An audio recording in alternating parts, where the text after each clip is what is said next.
Il a choisi sans surprise Maroua, la capitale régionale de l'extrême nord, pour lancer sa campagne électorale. Dans son discours, Paul Biya a soigneusement survolé le bilan de ses grandes réalisations à l'extrême nord et s'est appesanti sur des projets visant à captiver l'intérêt de ce vivier électoral, un vivier électoral convoité aussi par les autres candidats à l'élection présidentielle. Désormais, dans l'arène politique, ce bilan des grandes réalisations joue-t-il en faveur du président sortant et candidat du RDPC, candidat à sa propre succession?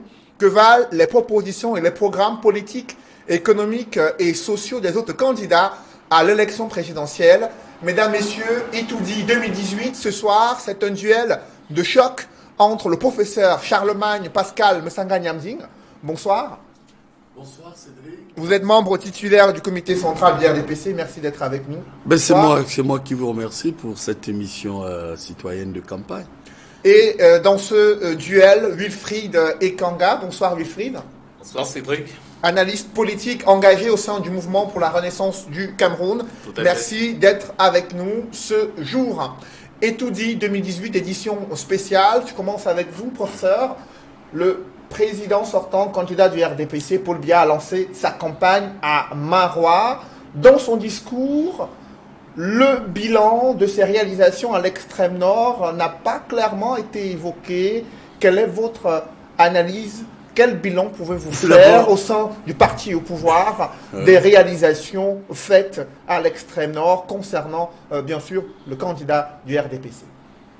D'abord, je voudrais corriger quelque chose. Vous dites que le bilan n'a pas clairement été énoncé, c'est faux. Le président gouverne et sur ce point bien précis, il a eu un problème de sécurité qui était au cœur de ce qu'on a appelé la déstabilisation du Cameroun par les mouvements terroristes. Je crois que ça doit étonner les téléspectateurs lorsqu'ils vous entendent dire que cela n'a pas été énoncé, alors qu'au Talk de Paris, on a vu le président Paul Biya déclarer officiellement la guerre au Boko Haram. Boko Haram a été vaincu, c'est une pleine satisfaction. Alors je ne comprends pas pourquoi vous commencez par dire que ça n'a pas été énoncé. Les problèmes de sécurité préoccupent le président de la République. Et ensuite, non seulement son discours était structuré en 3 points. D'abord, l'évaluation de la mise en œuvre de sa politique de sécurité au Nord. On a bien vu que ça marchait. Quand vous voyez le G5 Sahel et tous les pays de la CBLT, vous allez vous rendre compte que le Cameroun s'en sort plutôt très bien. Puisque sur les faits, on constate qu'un grand pays comme le Nigeria ne contrôle pas pleinement son territoire du fait de la grande forêt de Sambisa où se trouve Boko Haram, alors que le Cameroun se bat avec les terroristes à l'effet d'éviter que son territoire soit occupé. Donc sur ce point, il faut le corriger tout de suite. Et maintenant, le président a un bilan. Il a ramené la paix et la sécurité dans le Grand Nord. Justement, deuxième point, oui. Alors, sur cet aspect de sécurité, j'aimerais avoir la réaction de Wilfried Ekanga sur la politique sécuritaire menée à l'extrême nord. Selon le professeur Charlemagne Pascal Msanga Nyamding, il y a un bilan positif. Boko Haram a été réduit, selon lui, à sa plus simple expression à l'extrême nord du Cameroun. La situation est désormais sous contrôle. Est-ce que vous partagez ce point de vue? On a l'habitude de dire que on sait quand une guerre commence, on ne sait pas quand elle se finit. Donc c'est un peu dangereux, c'est un peu avancé de dire que le mal a été endigué pour de bon et que la sécurité est revenue pour l'éternité. Cela dit, je vais donner raison à M. Msanga Nyamding qui dit que sur le volet sécuritaire, le Cameroun fait figure en quelque sorte d'exemple dans la sous-région et peut-être même dans le continent, parce que peut-être rares sont les pays ou les observateurs qui pariaient sur le fait que le Cameroun réussirait à préserver l'intégrité territoriale face à la menace Boko Haram, d'autant plus que c'était une guerre asymétrique. C'est le volet, c'est peut-être en fait de mon point de vue, c'est l'un des rares volets où le président Paul Biya a un résultat. On ne va pas parler de bilan, plus ou moins positif. On ne parle pas de bilan parce que c'est une circonstance qui s'est imposée d'elle-même. Quand on a demandé le bilan du président Paul Biya, on est en train de comparer ce qui avait été promis en 2011 par rapport à ce qu'on observe en 2018 comme réalisation. avoir un concours de circonstances comme celui qu'on a eu avec l'attaque de Boko Haram, on va dire à quelque chose malheur est bon. La crise sécuritaire est arrivée et le Cameroun a répondu avec panache, avec brio à cette crise au point où oui, Boko Haram n'a pas grappillé une parcelle de territoire du Cameroun. Pourtant, le Nigeria a certaines difficultés, notamment dans sa partie nord-est, dans la fameuse forêt de Sambisa qui est à peu près le nord-ouest Cameroun. Cela dit, et j'insiste dessus, ce n'est pas à intégrer dans le bilan du président Paul Biya, c'est à intégrer dans la gestion des crises et des circonstances inattendues. Pour ce qui est du bilan, on a envie de poser la question, qu'est-ce qu'il aurait dit? Que serait-il advenu de son discours, du contenu de son discours s'il n'y avait pas eu le problème Boko Haram? Qu'aurait-il eu à proposer aux populations du nord-ouest et sud-ouest? Et je crois que c'est sur cela que se focalise la question principale. Justement, avant d'arriver dans les régions anglophones, professeur Msanga Nyamdi, la région de l'extrême nord reste l'une des régions les plus pauvres du Cameroun.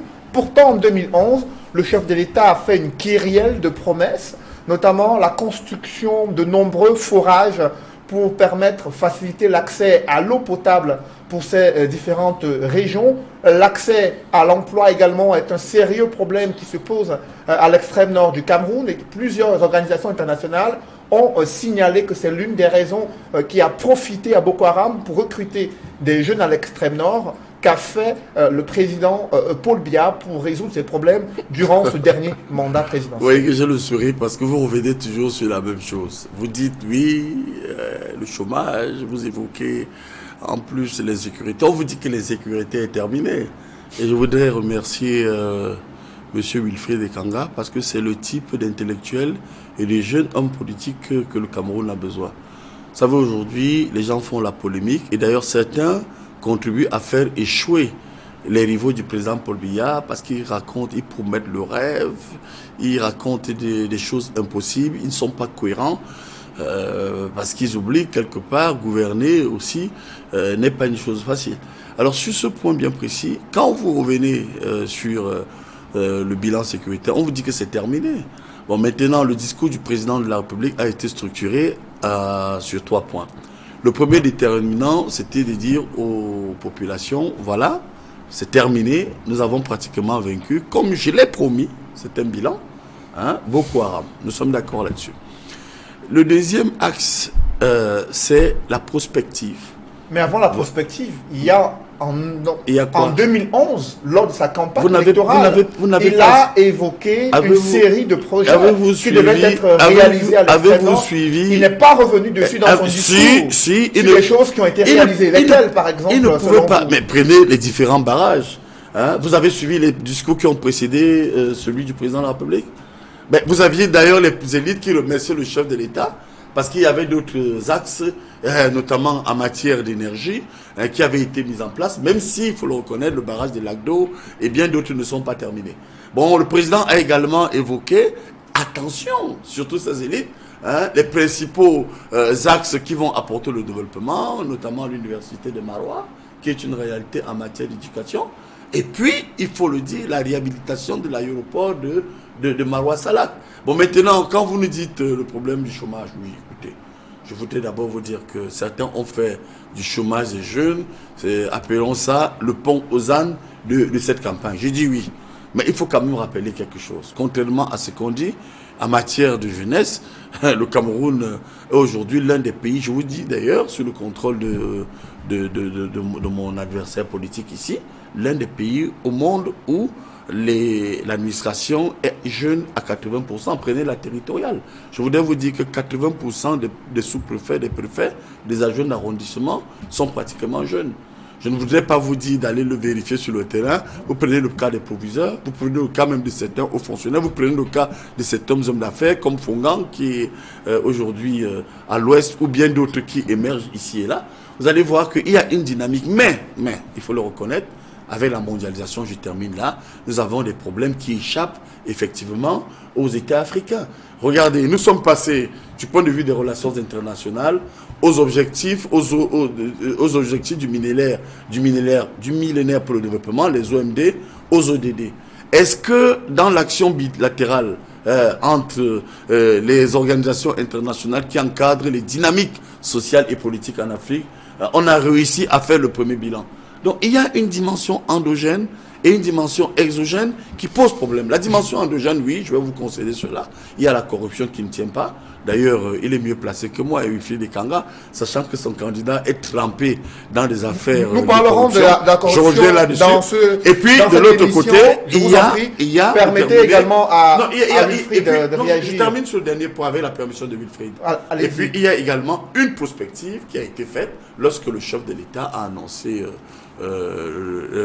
la création du chemin de fer entre Ngaoundéré et Kousseri. On peut dire que dans la prospection, dans l'effectivité, tout est au point. Alors, bilan économique du président Paul Biya à l'extrême nord, l'une des régions les plus pauvres du Cameroun. Est-ce que le bilan que vient d'évoquer en quelques mots Msanga Nyamzing pour vous est convaincant dans le cadre de cette élection présidentielle? Il n'est absolument pas convaincant. En fait, quand on écoute le RDPC ou ses représentants, on a l'impression qu'il y a deux Camerouns différents. On a l'impression de vivre dans un Cameroun et eux, ils vivent dans un autre. On dirait un mirage. Il ne faut pas être dupe et il ne faut pas que nos compatriotes qui nous regardent se trompent. Le président Paul Biya n'est pas allé à Maroua parce qu'il était préoccupé par les besoins des populations. Le président Paul Biya est allé à Maroua parce que le Grand Nord représente plus d'1 million d'électeurs. C'est un vivier électoral colossal. S'il avait été intéressé par les préoccupations des populations là-bas, il ne serait pas allé à l'approche des échéances électorales. Il y aurait été dans l'entre-deux élections. Justement, dans le discours de bienvenue qui lui a été adressé, on a répété les fois où il était là, je pense 2011, 2014. Il y a donc un intervalle de 5 ans où le président se rend dans une des principales villes de son pays. C'est un mépris envers les compatriotes, autant que le fait d'avoir promis des choses qui n'ont pas été réalisées et de promettre des choses supplémentaires. Lesquelles Lorsqu'on dit... Qu'est-ce qui n'a pas été réalisé? Je vous en prie. Non, c'est interactif. Je suis un professionnel, Cédric. Respectez l'interactif.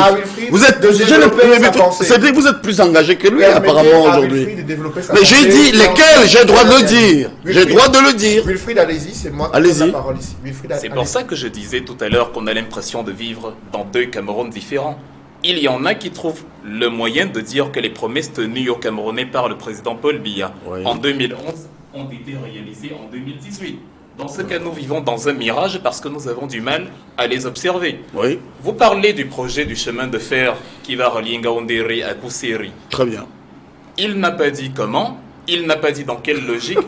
On a balancé comme ça une preuve. Vous avez par exemple, dans ce qu'on appelle l'écartement de rail, il y a une absence d'uniformité entre le Cameroun et ses plus proches voisins qui rend difficile le fameux facteur d'intégration sous-régionale dont on parle. Au Gabon, l'écartement de rail standard est de 1435 mètres. C'est 60% des écartements de rail à l'échelle internationale. En France et les pays Portugal et Espagne qui ne l'avaient pas ont commencé à s'ajuster pour qu'un train à grande vitesse puisse partir de l'Allemagne pour la France en passant par, pour l'Espagne en passant par la France, en tout cas pour qu'il y ait cette fameuse intégration. Au Cameroun, le chemin de fer est métrique, c'est-à-dire il fait 1000 mm de large, 1 mètre. On n'a pas expliqué si, dans le nouvel ajustement du ferroviaire, on va adapter à ce qu'on pourrait y avoir au Tchad plus tard pour avoir une intégration sous-régionale dans le domaine ferroviaire. On n'a pas expliqué si il va s'accorder au chemin de fer existant, c'est-à-dire d'en avoir 1000 mètres et ne pas répondre à ce qu'on a de l'autre côté. On a balancé comme ça, en plus d'avoir, vous avez demandé les promesses qu'il a tenues en 2011 et qu'il a fait en 2011 et qu'il n'aurait pas tenues. Nous en parlions encore il y a quelques jours sur une chaîne de la place à Yaoundé avec le secrétaire général à la communication où je posais la question, qu'en est-il du fameux tramway urbain dans les villes qu'il avait promis? Le tramway, c'est, pour ceux qui connaissent un peu l'Occident comme vous, c'est le fameux, en tout cas la version externe du métro. C'est-à-dire qui va permettre de transporter les gens comme les bus le font aujourd'hui. En plus de s'être moqué des Camerounais en prenant les images du tramway de Lyon, que je connais comme par hasard très bien, on a présenté aux Camerounais parce que c'est très beau, voici ce qu'on va avoir pour vous. On leur a parlé des hôpitaux de référence et de réajustement des infrastructures, notamment routières et sportives, dans la même région de l'extrême nord, et ça n'a pas été réalisé et on leur donne encore des promesses supplémentaires. Ça n'a qu'une seule conclusion. Le président Paul Biya est justement conscient de cela parce qu'il maîtrise bien la géographie politique de son pays. Les élections approchent. Les lieux où il aura le plus de voix à gagner, c'est en plus du centre-est, l'extrême nord notamment. C'est pour ça qu'il n'est pas allé, à Bafia d'abord et ainsi de suite. Et comme il fallait aller avec quelque chose, en bon politicien qu'il est, c'est la doublure de Machiavel, comme on dit, il a balayé, il a bifurqué habilement, bien manié la langue sur l'absence de ses projets. Et il a présenté les projets qui, soi-disant, seront tenus. C'est la naïveté des populations qui font élire le président. Le fait que le candidat du RDPC a préféré s'appesantir sur de nouvelles promesses pour susciter l'intérêt de ce vivier électoral et non s'appesantir sur ce qu'il avait entrepris de faire en 2011. Qu'est-ce qu'il avait entrepris en 2011 de son mandat présidentiel. Qu'est-ce qu'il avait entrepris? Il y a de nombreux projets. Vous répétez ça. Quoi? Je vous ai Citez-moi deux. Par exemple, le projet de construction de 3000 forages à l'extrême nord du Cameroun.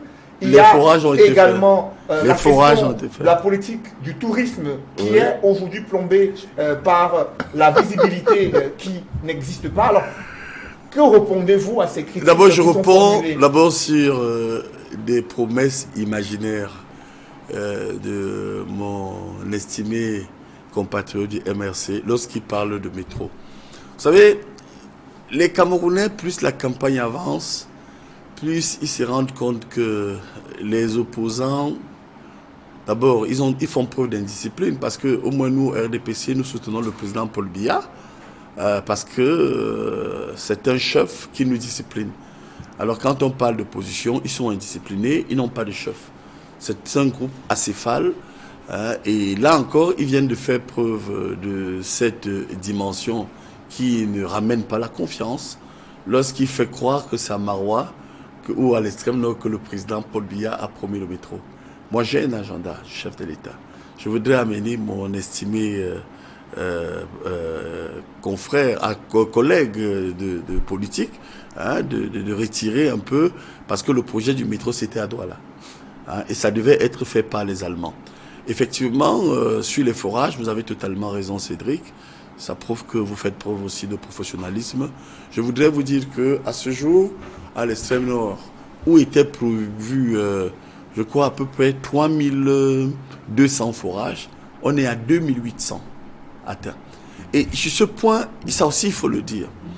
Le président de la République, en homme politique averti et en bon gestionnaire sur ce plan, il y a ce qu'on appelle les acteurs, c'est-à-dire les hommes politiques qui font des promesses, et il y a ce qu'on appelle des facteurs.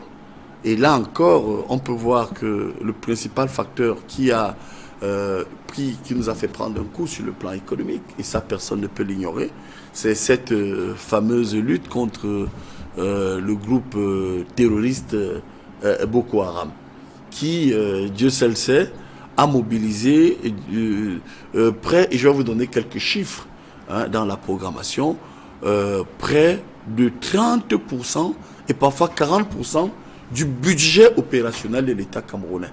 Je ne sais pas si vous voyez ce que ça coûte, vous faites une programmation, vous dites pour la rentrée de mes enfants, j'ai réservé 1000 francs, et subitement vous avez un facteur qui vous amène à utiliser près de 400 francs sur les 1000 francs programmés. Mais malgré tout, vos enfants vont à l'école. Je crois qu'il ne faut pas être de mauvaise foi parce que certains font toutes sortes de promesses. On a même vu certains ne même pas avoir une vision, notamment le candidat de Wilfried Kaga sur la forme de l'État. Et le président Paul Biya n'est pas du style à faire des promesses qui ne tiennent pas. Mais je reconnais, oui, comme de 1986 à 2006, on a eu un facteur qui nous a amené dans l'ajustement structurel. Ça aussi, il faut le reconnaître. Le facteur Boko Haram aurait pu faire de cette zone, et ça, il faut saluer l'action du président de la République, une zone où non seulement on ne paye plus les fonctionnaires, mais aussi une zone où on pouvait complètement arrêter certains projets. Je vois ici en matière d'éducation, où on a quand même vu l'université de Marois être opérationnelle avec tout ce que ça comporte comme conséquence dans la sous-région. Et pour terminer sur ce point, je voudrais ici le dire. Le président Paul Biya, dans son discours, d'ailleurs on l'a bien ressenti, contrairement aux autres, n'a pas passé le temps à insulter, à dire qu'on a 85 ans. Et d'ailleurs, Wilfried, j'en profite parce que je vous ai en face maintenant pour vous demander de vous calmer un peu sur l'âge du président. Chaque fois que vous venez sur un plateau, comme vos amis, vous essayez toujours, comme votre menteur, le ministre Kamto, je vais faire partie de cet homme de 85 ans. Il y a une dimension humaine et biblique. Moïse a délivré le peuple d'Israël à 80 ans.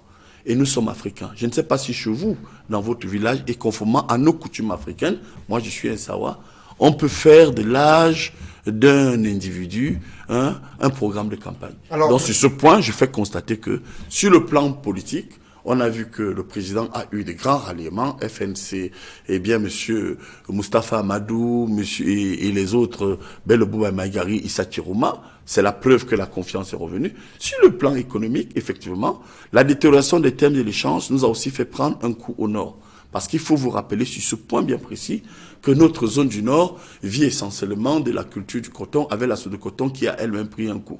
Alors et je voudrais donc vous dire qu'il y a donc des atouts qui ont été menés par un homme d'expérience comme Paul Biya, qui a su maintenir non seulement la cohésion, mais qui a continué à faire du Nord un pôle touristique, contrairement à ce qu'on a entendu ici, où il fait bon vivre et où les activités sont en train de reprendre maintenant parce qu'il faut être sûr qu'on a nettoyé complètement les poches de Boko Haram. Vous avez évoqué les facteurs qui ont entravé, bien sûr, les performances économiques du Cameroun, à savoir les dépenses liées à l'insécurité, mais aussi la crise économique internationale. Tout à fait. Est-ce que ces deux facteurs suffisent à eux tout seuls à pouvoir expliquer la situation dans laquelle se trouve le Cameroun, Wilfried Ekanga?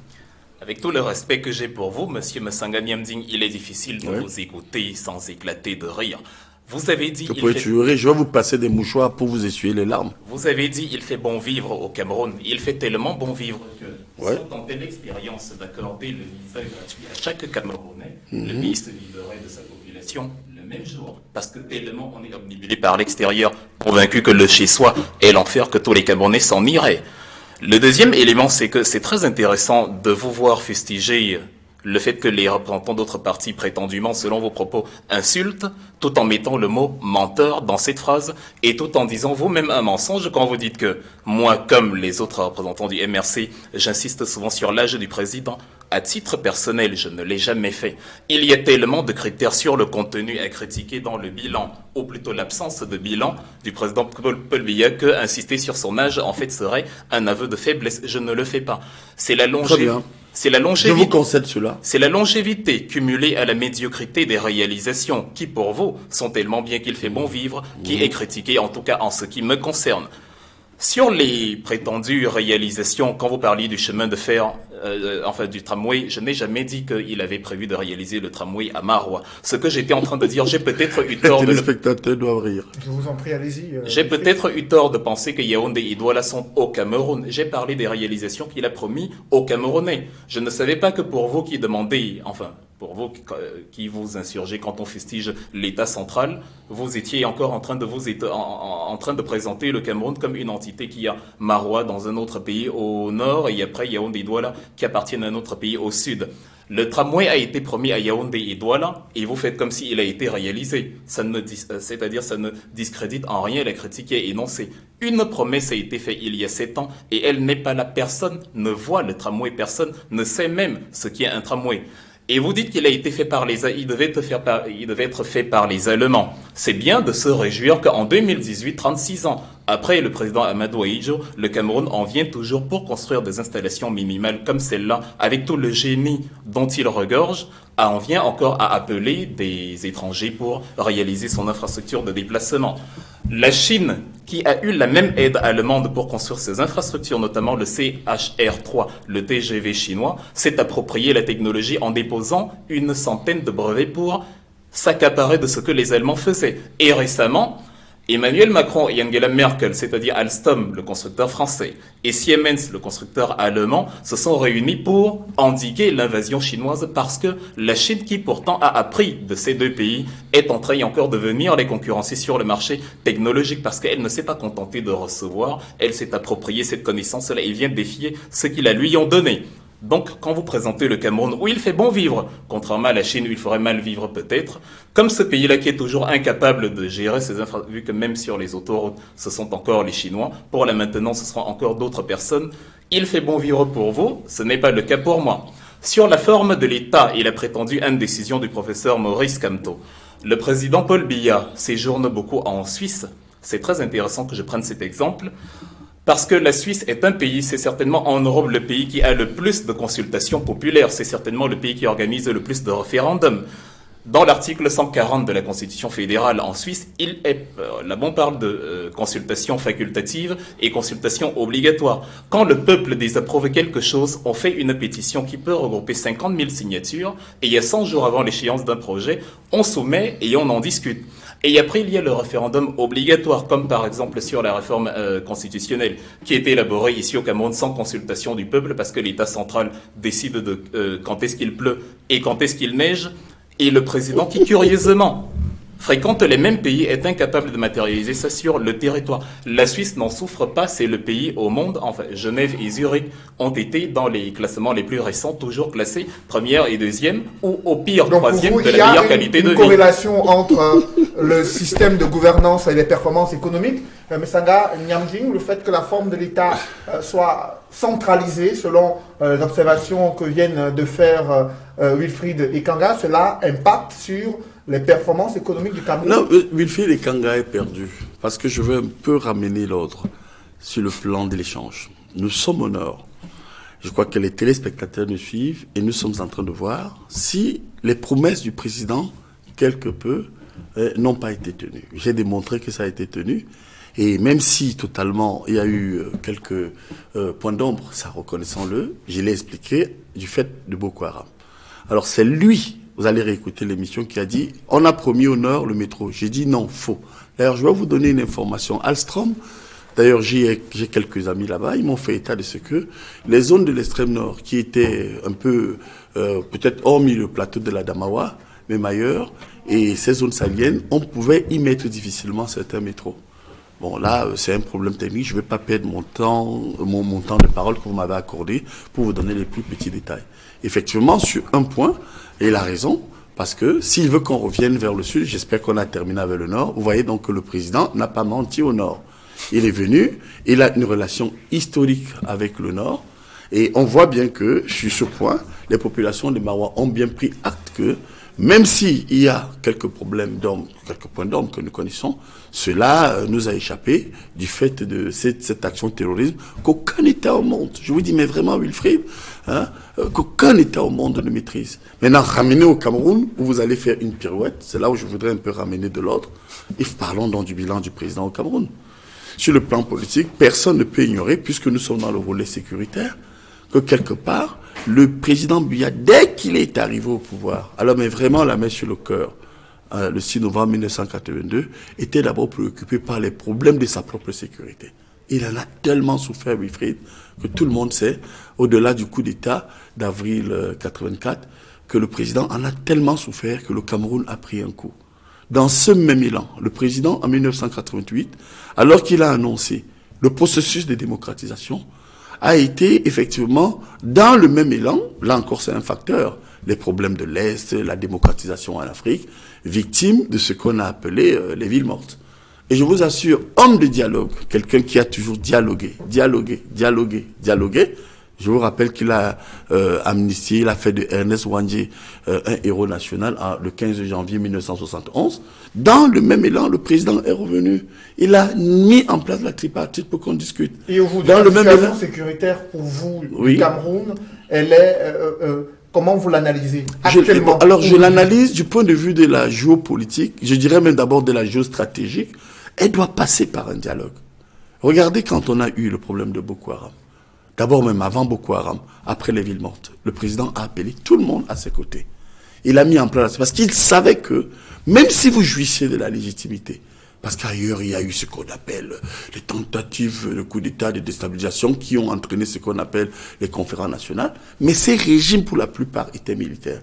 Paul Biya s'est dit, bon voilà, je suis le chef, avec le dialogue, on peut garantir la sécurité. Il a mis en place la tripartite. Ce n'était pas une prescription constitutionnelle. Dans cette progressivité, et je vais terminer là, on a vu le même Paul Biya dialoguer avec ses adversaires, dire qu'il a appelé, avant que rien ne lui soit imposé, regardez son score aux élections présidentielles de 2004, de 1997, de 2004 et de 2011. Il n'était pas obligé d'avoir autour de lui un certain nombre d'alliés venant de l'opposition. Plus loin encore, quand il y a eu les tentatives et les pénétrations terroristes, souvenez-vous des affaires Vandenberg et autres, il a négocié. Et récemment, pour revenir sur un bilan national, où des terroristes profitent parce qu'en face, le seul discours, je vous assure Cédric, vraiment Cédric, votre émission, et vous êtes un journaliste très professionnel que je connais, le seul discours des adversaires du président Paul Biya aujourd'hui incite à la violence au nord-ouest et au sud-ouest parce qu'ils sont des démagogues. Ils disent pas la vérité. Prenez le cas du MRC, je termine là, pour lui donner la possibilité de répondre. Quand vous soumettez à référendum la forme de l'État, c'est quoi? Mais vous n'êtes pas prêt. C'est un poltron, Kamto, parce qu'il n'arrive pas à dire, voilà mon choix, et je l'assume. Le président Paul Biya dit, forme de l'État, un État, un et indivisible. Je crois qu'à partir de cet élan et de cette prise de position, on est rassuré. Malheureusement, on a une bande d'amateurs qui passe entre eux le temps à s'insulter et puis qui finalement donne l'impression que 36 ans après, rien n'a été fait.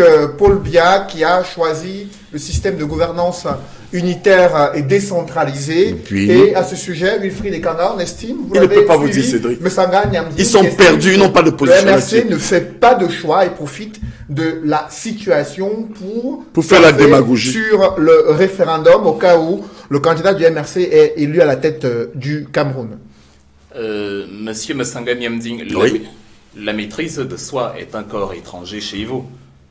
Vous fustigez le fait que les gens insultent, que les gens vocifèrent, mais pourtant, vous êtes sur le plateau des gens, celui qui le matérialise le plus. J'ai même presque eu envie de vous dire attention, le vacarme des corbeaux n'empêche pas le soleil d'aller se coucher.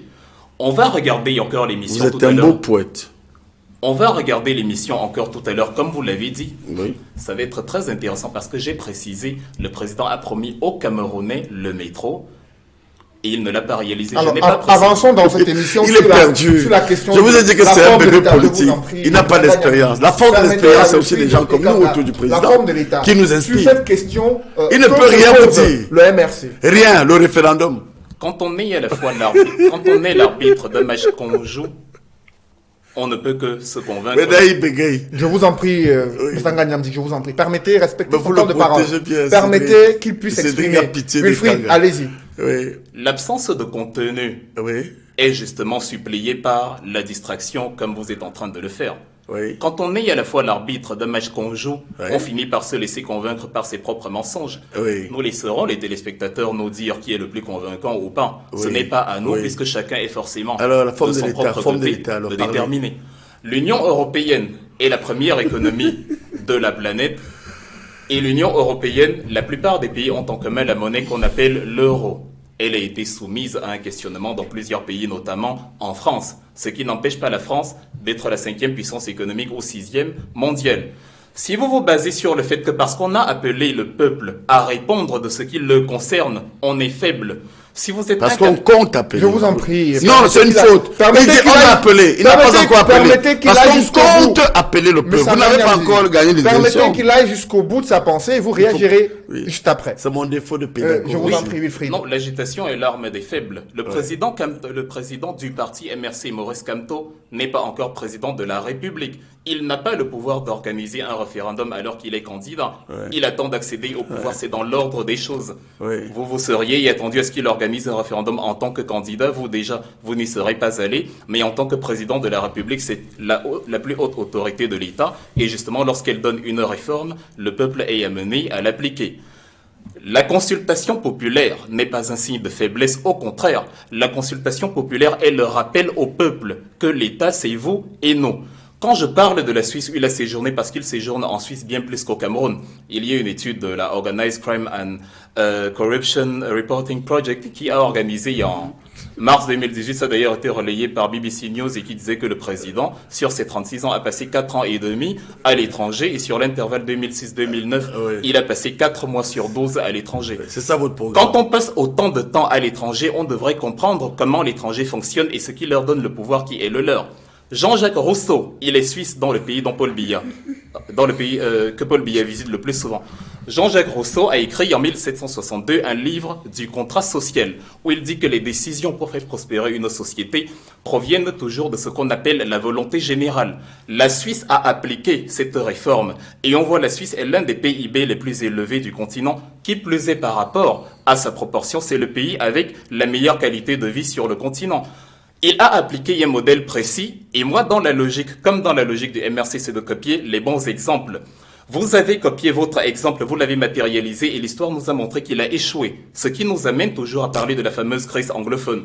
Parce que lorsque le peuple a eu des revendications, lorsque des entités dont le peuple ont réclamé de manière pacifique qu'on les considère dans X ou Y domaine, dans la logique jupitérienne, dans la logique d'État hyper centraliste qu'est l'État camerounais, on n'a pas voulu écouter et ça débouche à ce sur quoi ça débouche aujourd'hui. Ça porte même atteinte à la fameuse sécurité à laquelle Biya a veillé dans l'extrême nord parce que dans le même temps, il a rendu insécure une zone qui était sécurisée avant en étant incapable de répondre simplement de manière pacifique à des revendications pacifiques. On n'en serait pas là aujourd'hui.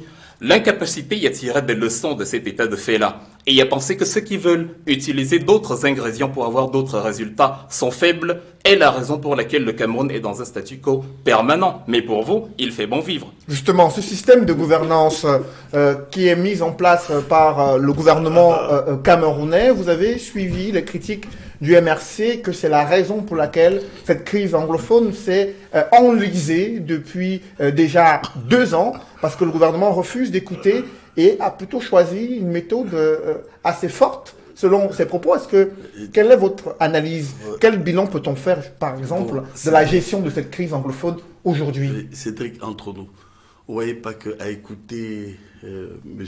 Kanga, personne ne voterait plus pour Kamto? Oui, nous sommes quand même dans un plateau, on écoute mon Dieu. Moi, je suis un peu gêné aussi parce que, bon, quand vous vous opposez des duels, mettez quand même des gens à niveau politique égal. Mais il est perdu, le pauvre. Il parle de la Suisse, il parle de Rousseau, il parle... Moi, si j'ai à vous parler des choses, je peux autant vous parler de ce qui se passe à l'extérieur, mais nous sommes au Cameroun. Et vous n'avez même pas répondu. Et je vois...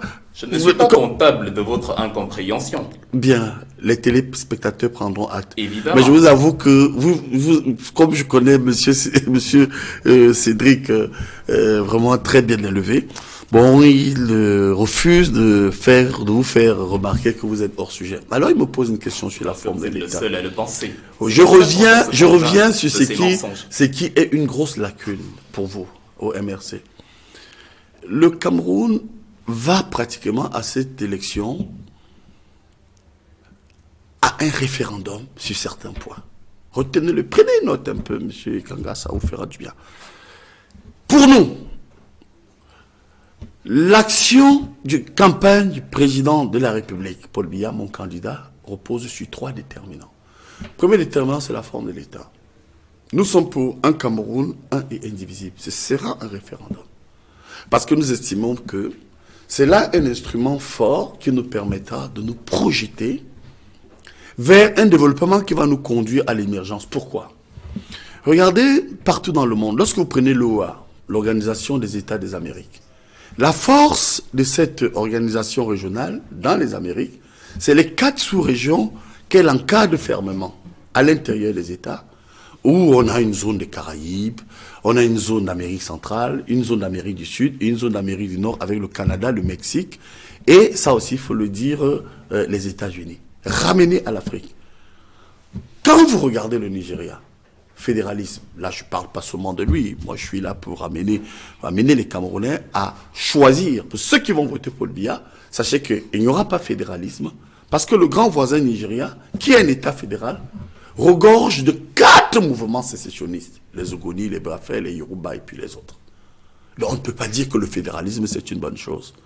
Or le président Paul Biya c'est un panafricaniste, qui est convaincu que la projection vers le développement, et là Wilfried a bien fait d'évoquer la Chine. Vous verrez que les grands ensembles internationaux, les États-Unis, la Russie, aujourd'hui, et bien d'autres États comme ce qu'on peut appeler la zone ALINA à l'échelle sous-régionale, la tendance est au regroupement. Et il a bien fait d'évoquer l'Europe, tout simplement parce que l'intégration, il faut le dire, c'est un rassemblement de un ou plusieurs États qui renoncent à une partie de leur souveraineté au profit d'un pouvoir central, et ça, je vais le dire, décisionnel. Est-ce que le choix de la forme de l'État faite par le gouvernement a permis de pouvoir juguler cette crise anglophone? Je vous assure, Cédric, c'est un choix.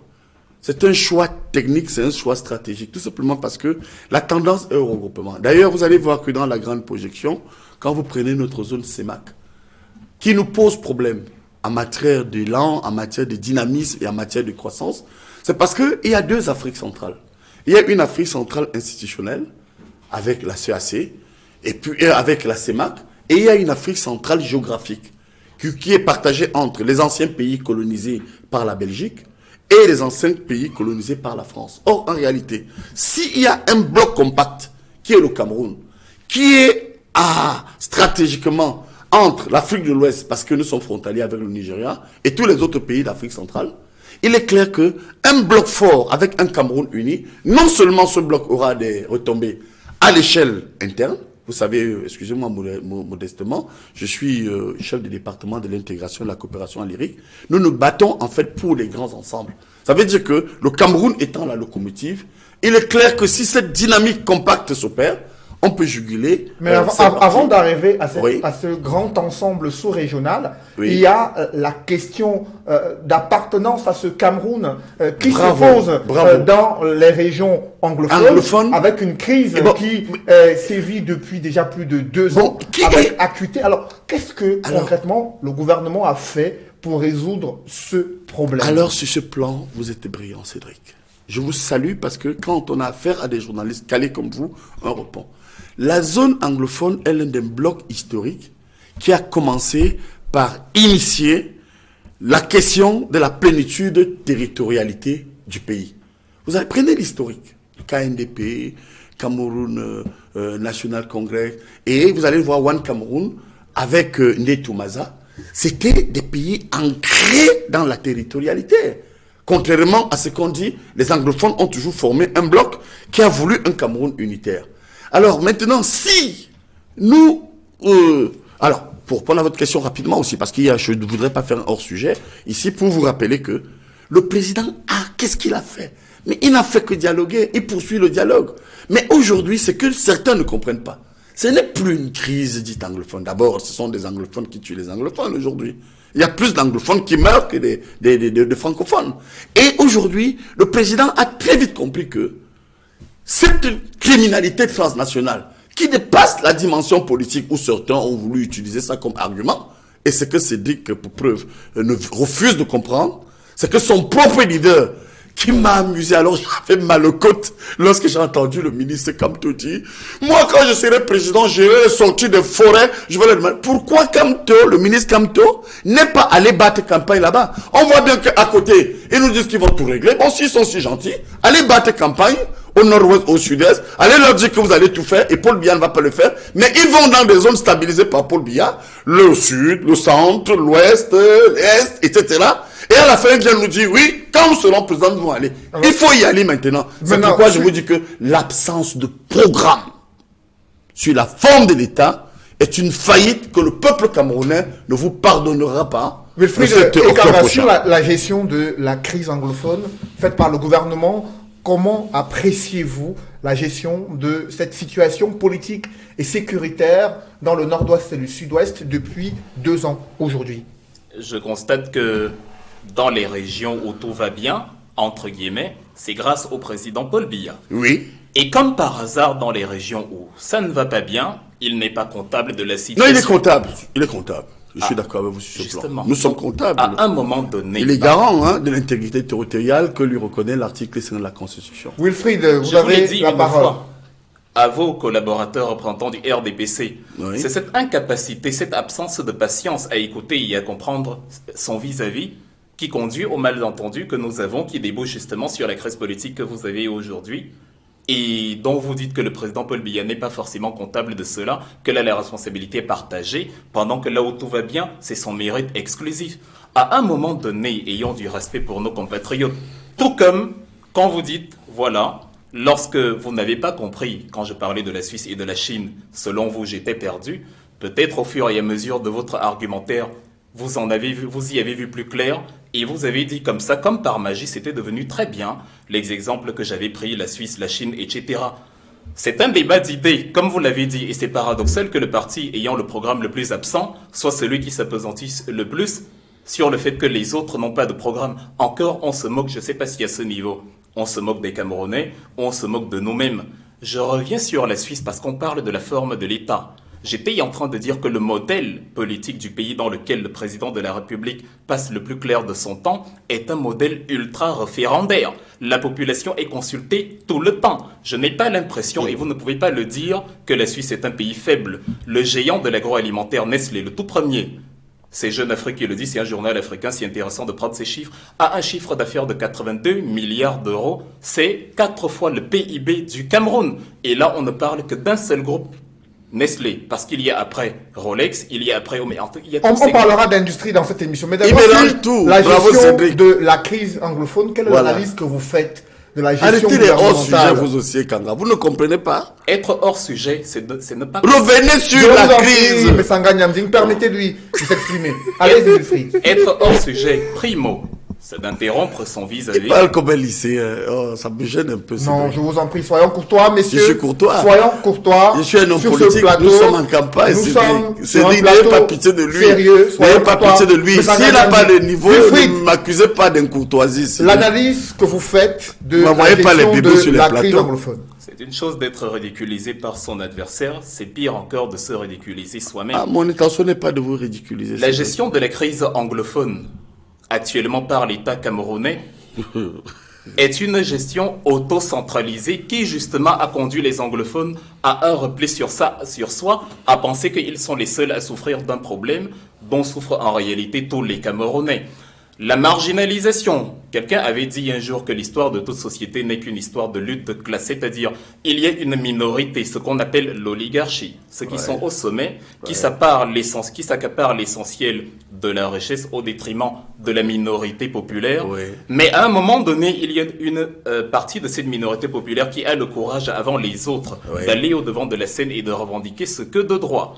Le truc, c'est que le problème, c'est qu'à ce moment-là, à long terme, cette minorité, en tout cas cette entité qui a eu le courage avant de prendre la décision, finit par penser qu'elle est la seule à subir les fameux manquements. Parce que le manque d'infrastructures sociales et infrastructures technologiques et blablabla, on en reviendra, vous l'avez dit justement, dans ces régions-là, n'est pas différent du même manque d'infrastructures dans les régions dites francophones. Parce qu'on parlait de l'extrême nord, on a l'impression qu'il y a une autoroute à l'extrême nord et que dans les fameux hôpitaux de référence qui ont été tant prisés, tant présentés et en grande pompe par ceux-là qui tiennent la politique là-bas, on a l'impression que quand le ministre de la Santé a eu son problème à la main, il est allé se faire soigner là-bas.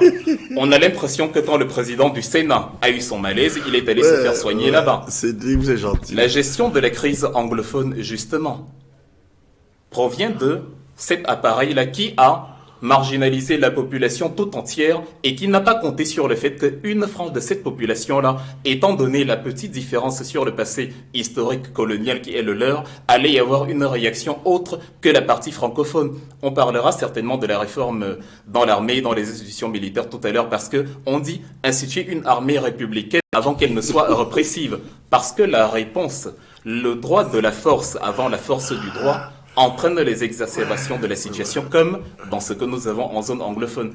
Et ce n'est pas parce que, en s'autoproclamant unité de mesure de rationalité, quelqu'un n'approuverait pas ce point de vue, que ce point de vue n'est forcément pas le bon. Justement, sur le fait que le gouvernement a choisi la méthode militaire pour répondre à ces préoccupations observées dans les régions anglophones, est-ce que cela n'a pas empirer la situation aujourd'hui? Mais Cédric, je me suis efforcé à capter quelque chose dans son discours que qu'on comprend difficilement. Il a parlé que vous n'y comprenez rien. Merci beaucoup. Merci de le dire. Mais vous le dites vous-même.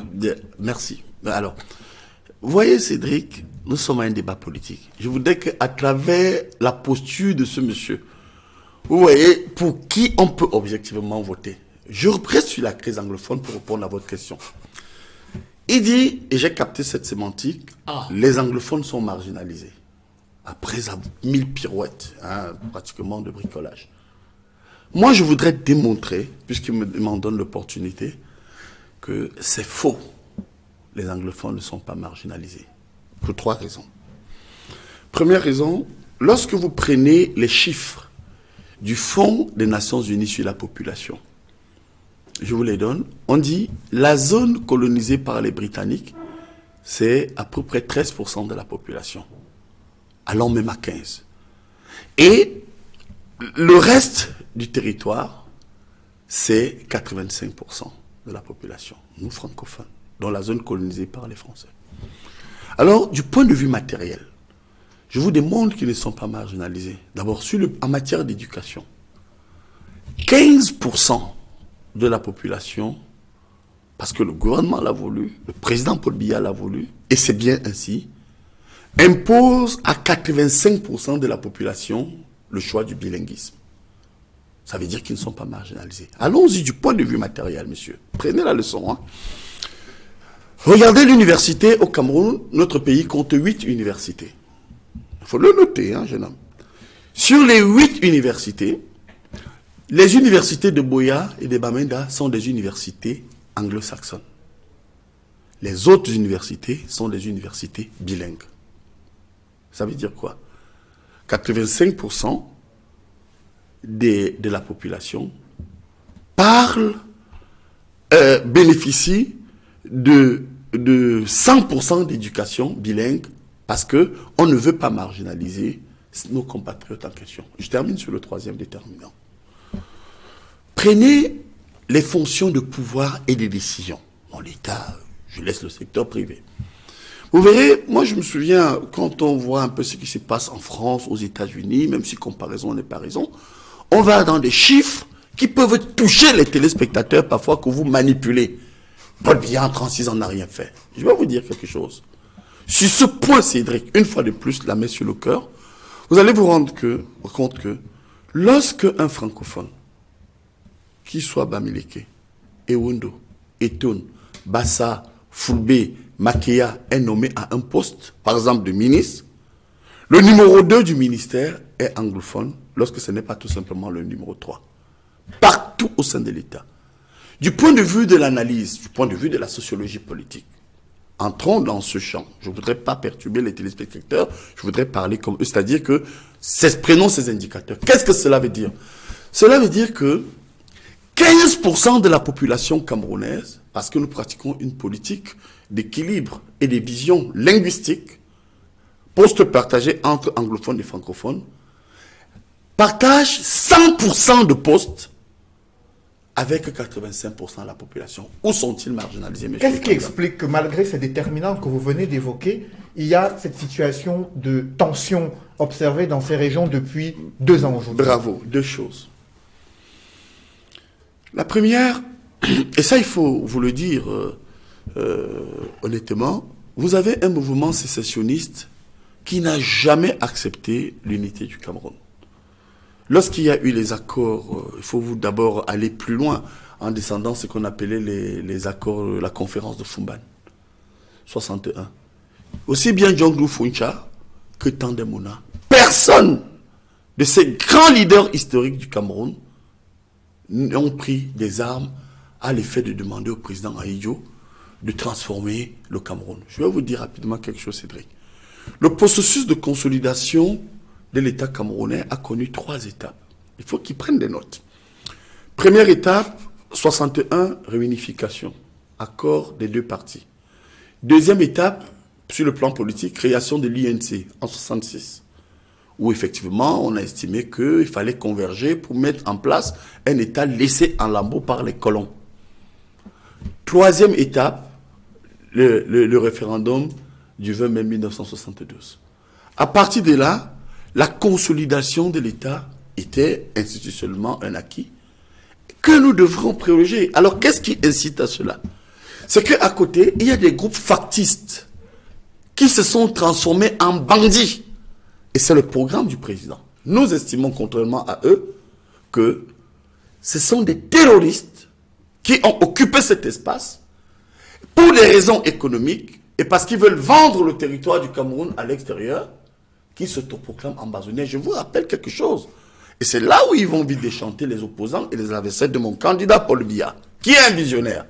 Ils vous disent qu'ils ne veulent même pas être avec vous. Ils ne disent pas Cameroun. Hein. Vous croyez que vous allez un jour discuter avec des gens qui disent Ambazonia, Ambazonia, Ambazonia. Justement, après votre Donc analyse... j'attire dans votre attention sur le fait que c'est un enjeu stratégique inhérent à un espace disputé a des ressources disputées, notamment les ressources. Alors, vous populaires, estimez qu'un groupe de bandits estime que ils peuvent tout faire sur le territoire du Cameroun. Et alors, nous trouvons ça. Et mon candidat. Et après vous, Messanga Nyamding, et nous allons combattre ces terroristes jusqu'au bout.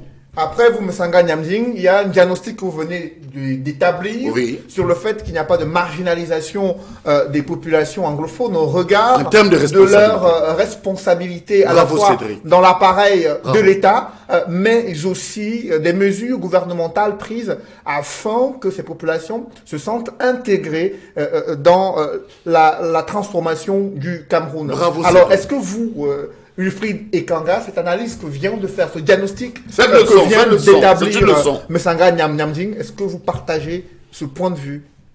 Le président Paul Biya a beaucoup de chance qu'il soit là depuis 36 ans. Du coup, il y a un vivier électoral qui vote plus par convention que par conviction. Vous défendez mal le président Paul Biya. On aurait été à notre premier débat. Vous auriez été à votre premier mandat, en train de rechercher la première investiture, comme le fait le MRC, que vous n'aurez eu aucune chance d'avoir l'adhésion populaire. Je vous le dis de manière péremptoire, pas du tout. On fait comme si la situation s'y avait été causée par ceux qui sont sur ce plateau. La situation actuelle est le résultat que la formule utilisée était une mauvaise. En théorie, je n'ai même pas besoin d'en discuter avec vous. Les faits le prouvent. Les ingrédients utilisés étaient les mauvais. Il faut apprendre à tirer des leçons des faits de ce qui se passe. On dit le fait est têtu en histoire. Ça peut-être, vous devriez le relever aussi. Parce que les deux Camerouns dans lesquels nous vivons, celui que vous présentez et celui dans lequel nous, on ne se retrouve pas, sont la problématique qu'on a aujourd'hui. Et la condescendance, le mépris avec lequel vous accueillez la vie du vis-à-vis, donne la conclusion que vous n'avez toujours pas compris que ce qui se passe actuellement a été justement nourri par les ingrédients que vous utilisez encore ici. Ça veut dire qu'on sera dans une sorte de spirale infinie, dans une sorte de statu quo, où l'éternel recommencement, parce qu'on dit celui qui ne se souvient pas de son histoire est condamné à la revivre. Vous ne vous souvenez pas des erreurs que vous avez faites, du coup vous commettez les mêmes, et les résultats sont les mêmes. La crise territoriale qu'on a aujourd'hui, je l'ai dit, les anglophones ne sont pas plus marginalisés que quelqu'un d'autre. Vous avez eu raison. Nous sommes d'accord. Vous avez eu, mais justement. Et après, vous allez me prêter des paroles que je n'ai pas dites, au lieu d'assumer que vous n'avez pas compris parce que je n'ai pas changé de ligne, j'ai dit la même chose tout à l'heure. Il y a une entité dans la mosaïque du peuple marginalisé qui a eu le courage de se lever avant les autres. J'ai précisé que l'histoire de toute société, c'est Karl Marx dans le manifeste du Parti communiste 1848, relevez-les aussi, parce que l'éducation, l'instruction, c'est une autoroute à double sens. La science n'étant pas infuse, personne n'ayant la science infuse, personne n'ayant le monopole du savoir, on apprend toujours l'un de l'autre. En tant qu'enseignant, vous devriez déjà le dire à vos élèves. Donc Marx, je n'ai pas d'élèves, j'ai des étudiants. Dans le manifeste du Parti communiste, corrigez ça. Vous n'avez pas d'élèves, vous avez d'étudiants. Étudiants. Vous n'avez pas d'élèves, vous avez des étudiants, je vous le concède. Parce que de toute façon, l'argumentaire du RDPC est basé sur la trivialité. Il faut étouffer les sujets véritables et s'appuyer sur des superficialités pour faire passer le temps et occulter les profondeurs, puisqu'il n'y en a pas. Le manifeste du Parti communiste 1848 de Karl Marx et Friedrich Engels précise que l'histoire de toute société, jusqu'à nos jours, n'a été que l'histoire des luttes des classes, ce qu'il appelle le Klassenkampf. Et justement, dans ce fameux Klassenkampf, on le vit au Cameroun, il y a eu la fameuse oligarchie. L'oligarchie, c'est une minorité qui s'enrichit à outrance et plonge la majorité populaire dans des manquements économiques considérables. Notre leader, comme vous l'appelez, appuie depuis des lustres sur l'article 66, la déclaration des biens, ce qui a été toujours refusé par le président Paul Biya. Ça nous dirait peut-être d'où est-ce qu'il trouve les fonds pour faire 4 mois sur 12 à l'étranger. Ça nous dirait peut-être où est-ce qu'il trouve les fonds pour fournir ce qu'il fournit à tout le monde, les t-shirts et les billets de banque à l'approche des échéances électorales. Ça nous dirait peut-être d'où il a trouvé les fonds pour acheter la nouvelle Range Rover. Parce qu'il y a un manque de transparence. Ça nous dirait aussi pourquoi le Brainstorm Consortium a été une affaire qui a failli mettre votre chef en mal. Certainement, parce que dans une logique d'équité, dans une logique de visibilité des choses, on équilibre les enquêtes. Et à la fin, les enquêtes nous disent la vérité sur les différentes entités. C'est ça la rationalité politique. Manifestement, ça vous échappe. On parle de l'amnistie, hein. Il n'a pas été discuté. Je vous en prie, messieurs, revenons sur le débat de fond. Parce que si vous entrez là, vous serez très mal. Justement, cette crise anglophone, comment on en sort aujourd'hui? On est à la veille du 1er octobre, vous savez. rappeler que les autorités administratives ont déclaré 48 heures de couvre-feu à la veille de la célébration de la réunification, qui est une date aussi importante dans ces régions anglophones. Comment appréciez-vous déjà la mesure qui a été prise, Wilfried? Elle nous amène déjà à conclure que non, il ne fait pas bon vivre au Cameroun. Non. Il y a ceux qui vivent le Cameroun réel, il y a ceux qui vivent le mirage. Il ferait bon vivre au Cameroun en raison des énormes richesses et du paradis que représente le Cameroun. Mais la nouvelle façon de gérer la politique sociale nationale a conduit à ce que le paradis devienne un enfer où on a deux pays dans un pays ou alors un pays qui veut devenir un État dans l'État et c'est problématique. Comment on en sort ? La formule utilisée jusqu'ici a été de refuser d'écouter celui qui revendique quelque chose et de comprendre ses raisons et d'essayer d'élaborer au moins une ébauche de solution. Nous, dans le MRC, on dit « nous avons notre avis », mais ceux qui sont les revendicateurs ont leur avis aussi. La raison pour laquelle la situation est tendue entre nous et eux, c'est que leur avis n'a pas été écouté. Donc si nous n'écoutons pas leur avis, nous aurons exactement le même problème. Et le MRC dit on va écouter leur avis, dialoguer avec eux, et en fonction du consensus qui en sortira, on va prendre une décision. C'est intéressant de rappeler que le Cameroun actuel vient d'un référendum dont le Cameroun de 1972 était un État faible. C'est très curieux, parce que 2 ans plus tard, en 1974, le Cameroun avait quand même son premier équipage entièrement camerounais dans ce qui était en train de devenir le fleuron de l'aéronautique nationale, la Cameroon Airlines, qui est tombée en décrépitude sous Paul Biya. Ce n'était pas un Cameroun faible qui organisait ce référendum. Et comme par hasard, parce que vous voulez, parce que vous affirmez, parce que vous pensez que vous êtes l'arbitre de ceux qui décident pour les téléspectateurs, pour les compatriotes, de ce qui est juste ou non, vous décidez que le référendum de 2018 sous le MRC est subitement devenu une mauvaise idée alors que c'était bien en 1972. C'est ce qui avait conduit à un consensus de vivre ensemble entre 2 États. C'est ce qui pourrait donner une chance encore, évidemment avec les manquements que ça peut avoir, rien n'étant parfait. Mais vous persistez dans le fait d'utiliser les mêmes formules comme si nous étions les seuls à voir la réalité actuelle. Alors justement, dans ce système de gouvernance, j'aimerais, messieurs, qu'on puisse évoquer à présent la gestion des finances publiques. C'est une question qui préoccupe également les Camerounais, mais aussi ses partenaires internationaux. Vous savez que le Cameroun est sous un programme de redressement économique avec le Fonds monétaire international. La nouvelle n'a pas du tout été bien accueillie dans les milieux des affaires, mais aussi au sein de l'opinion nationale, qui se demande ce que les pouvoirs publics ont fait de la période où il y a eu justement une importante envolée des prix des matières premières qui aurait permis au Cameroun de sortir de ce cycle des crises économiques. Comment on s'est retrouvé là? Est-ce que c'est un aspect à mettre au passif du président Paul Biya? Merci Cédric de me repasser la parole. Mais avec votre permission, je voudrais quand même revenir sur ce qui est grave et un dérapage qui tend à montrer que sur la forme de l'État, on conclut et non pas de vision. Pourquoi? Je voudrais lui donner 1 minute de mon temps de parole pour qu'il soit un peu plus clair, parce qu'il y a une cacophonie qu'ils ne comprennent même pas eux-mêmes. Forme de l'État. Il a parlé des référendums. Il y a ceux qui disent référendum pour le fédéralisme et référendum pour un État unitaire. Nous sommes d'accord. Les autres opposants sont au moins clairs. D'autres disent État fédéral à 10, d'autres disent à 50. Bien, ils sont un peu plus clairs. Mais ce que vous ne comprenez pas, c'est que les autres disent indépendance. Alors dites ici, parce que pour nous, au RDPC, on ne discute plus avec les terroristes, on va reconsolider l'État et on va ramener l'ordre là-bas. Parce que c'est le territoire du Cameroun. Je vous donne mon temps de parole. Non, justement, ça c'est votre... Alors, c'est la proposition que fait le candidat non, mais elle est floue parce que... Le MRC a dit qu'il procède par référendum après un dialogue. Après un dialogue avec les populations. Non, avançons. Cédric, permettez-moi. Ils ont donné. Excusez-moi, je suis méthodologue et moi je suis en campagne pour que les Camerounais votent pour mon candidat. D'autres vous disent qu'ils ne veulent plus être au Cameroun. Alors que M. Kamto nous dise, fera-t-il un référendum pour dire vous êtes indépendant ou vous restez dans le territoire? Ou fera-t-il un référendum pour dire État fédéral ou État unitaire? Vous comprenez qu'ils sont flous. Je vous réponds volontiers. Oui, répondez. Sur les 60 secondes que vous m'accordez. Oui. Vous Si vous en voulez plus pour être clair, soyez clair. Référendum sur quoi? Pour l'indépendance? Pour l'État unitaire ou pour l'État fédéral? Voulez-vous écouter ma réponse ou Je vous en prie, je vous en voulez-vous prie. vous écouter Je vous en vous-même? prie, Wilfried Kanga. C'est très compliqué. Je pourrais presque dire que je suis content de n'avoir pas été votre élève ou étudiant si vous préférez. Tant mieux pour vous, tant mieux pour vous. Les autres sont heureux à la Sorbonne, aux Antilles, ici et ailleurs. On n'est pas plus intelligent parce qu'on est à la Sorbonne. Je vous en prie, je ne suis pas en rivalité avec vous. C'est votre candidat qui veut la place de mon candidat. Messieurs, je vous en prie, on reste sur le débat. Non, il faut le mettre poliment chaque fois à sa place. Sur la question de l'indépendance, le MRC précise que la sécession n'est pas une option. Comme le RDPC n'écoute que le RDPC, vous n'avez même pas pris le temps de lire le programme.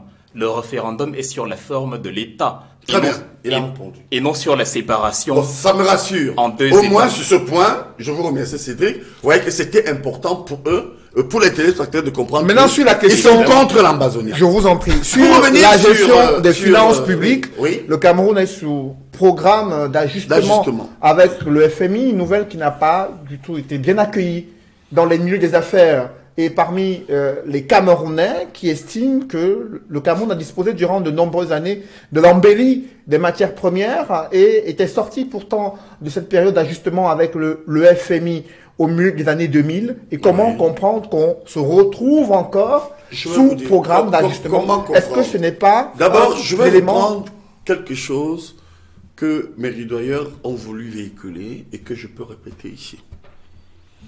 Lorsque vous faites l'analyse des politiques économiques, ça aussi c'est un champ des politistes, il y a une lecture institutionnelle et il y a une lecture fonctionnelle. Lorsque vous allez au FMI, du point de vue des principes institutionnels, c'est qu'il y a faillite d'État. Il y a manquement dans le management des politiques économiques, sociales, culturelles, etc. Ça, c'est la perception institutionnelle du FMI. Faillite d'État, alors il faut vous accompagner. Et on voit bien que l'accompagnement sectoriel au Cameroun a commencé à durer 20 ans, de 1986. Et je voudrais vous rappeler que le président Paul Biya arrive, il n'a que 4 ans au pouvoir. Je voudrais dans le même élan vous dire que lorsque en 92, certains parlaient déjà de Biya Mosgo, le président Paul Biya n'avait que 59 ans et avait à peine 10 ans au pouvoir. Ce sont les mêmes, puisque son leader était un acteur majeur. Parce que lorsque j'entends parfois certaines personnes aujourd'hui au MRC critiquer Maître Momo et nos alliés, ceux-là ont tendance à oublier que le ministre Kamto était dans l'opposition en 92 et est entré quand même au gouvernement en 2004. C'est une pirouette aussi qu'il faut dire. Et sur le plan non économique, on a subi un coup. La détérioration des termes de l'échange. Vous savez, quand la fluctuation du dollar, hein, les termes de l'échange, c'est le prix des matières premières. Prenez un exemple, en 70, le cacao, on l'achetait à 500 francs. Aujourd'hui, en équivalent avec la dévaluation et tout ce que nous connaissons, nous avons l'impression que le système international nous laisse encore patauger. Il y a eu des facteurs. J'ai évoqué le coup d'État. J'ai évoqué des raisons endogènes qui nous ont énormément affaiblis. Malgré tout cela, il faut reconnaître que l'effort de notre État en matière d'investissement a été réel. Prenez le nombre de lycées constitués. Parce que quand certains disent on n'a rien fait, prenez le nombre de personnes recrutées. Je voudrais rappeler que son leader a été recruté par Paul Biya. Prenez un stylo et une feuille. Faites la soustraction. 32 ôté de 64, 36 ôté de 64, l'âge du ministre Kamto, 36 la durée au pouvoir du président Paul Biya. Vous verrez que lorsqu'il arrive ici, à 32 ans, c'est le président Paul Biya qui le recrute. Ça veut dire qu'on a quand même une jeunesse vieillissante qui veut aujourd'hui couper la tête au chef.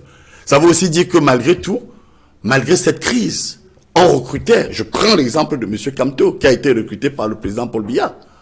Et vous verrez que pendant 20 ans, le président Paul Biya a tout mis en œuvre pour faire vivre, pour faire manger ses compatriotes en gardant un cap sur une réserve rigoureuse qui nous a conduit à construire des écoles, à construire des routes, à construire des hôpitaux, à maintenir les salaires, à maintenir l'équipe des concours, mais surtout sur le plan économique. Et c'est très important à dire, à créer un secteur privé dynamique qui s'exporte vers la sous-région, avec des banques comme la CBC, qu'on retrouve au Tchad, en République centrafricaine et ailleurs, avec des banques comme Afriland Sécurité, qu'on retrouve, Afriland, hein, Afriland First Bank. First Bank, autant pour moi, merci Cédric, qu'on retrouve en Guinée, et avec un corps social qui est entré dans les petites affaires.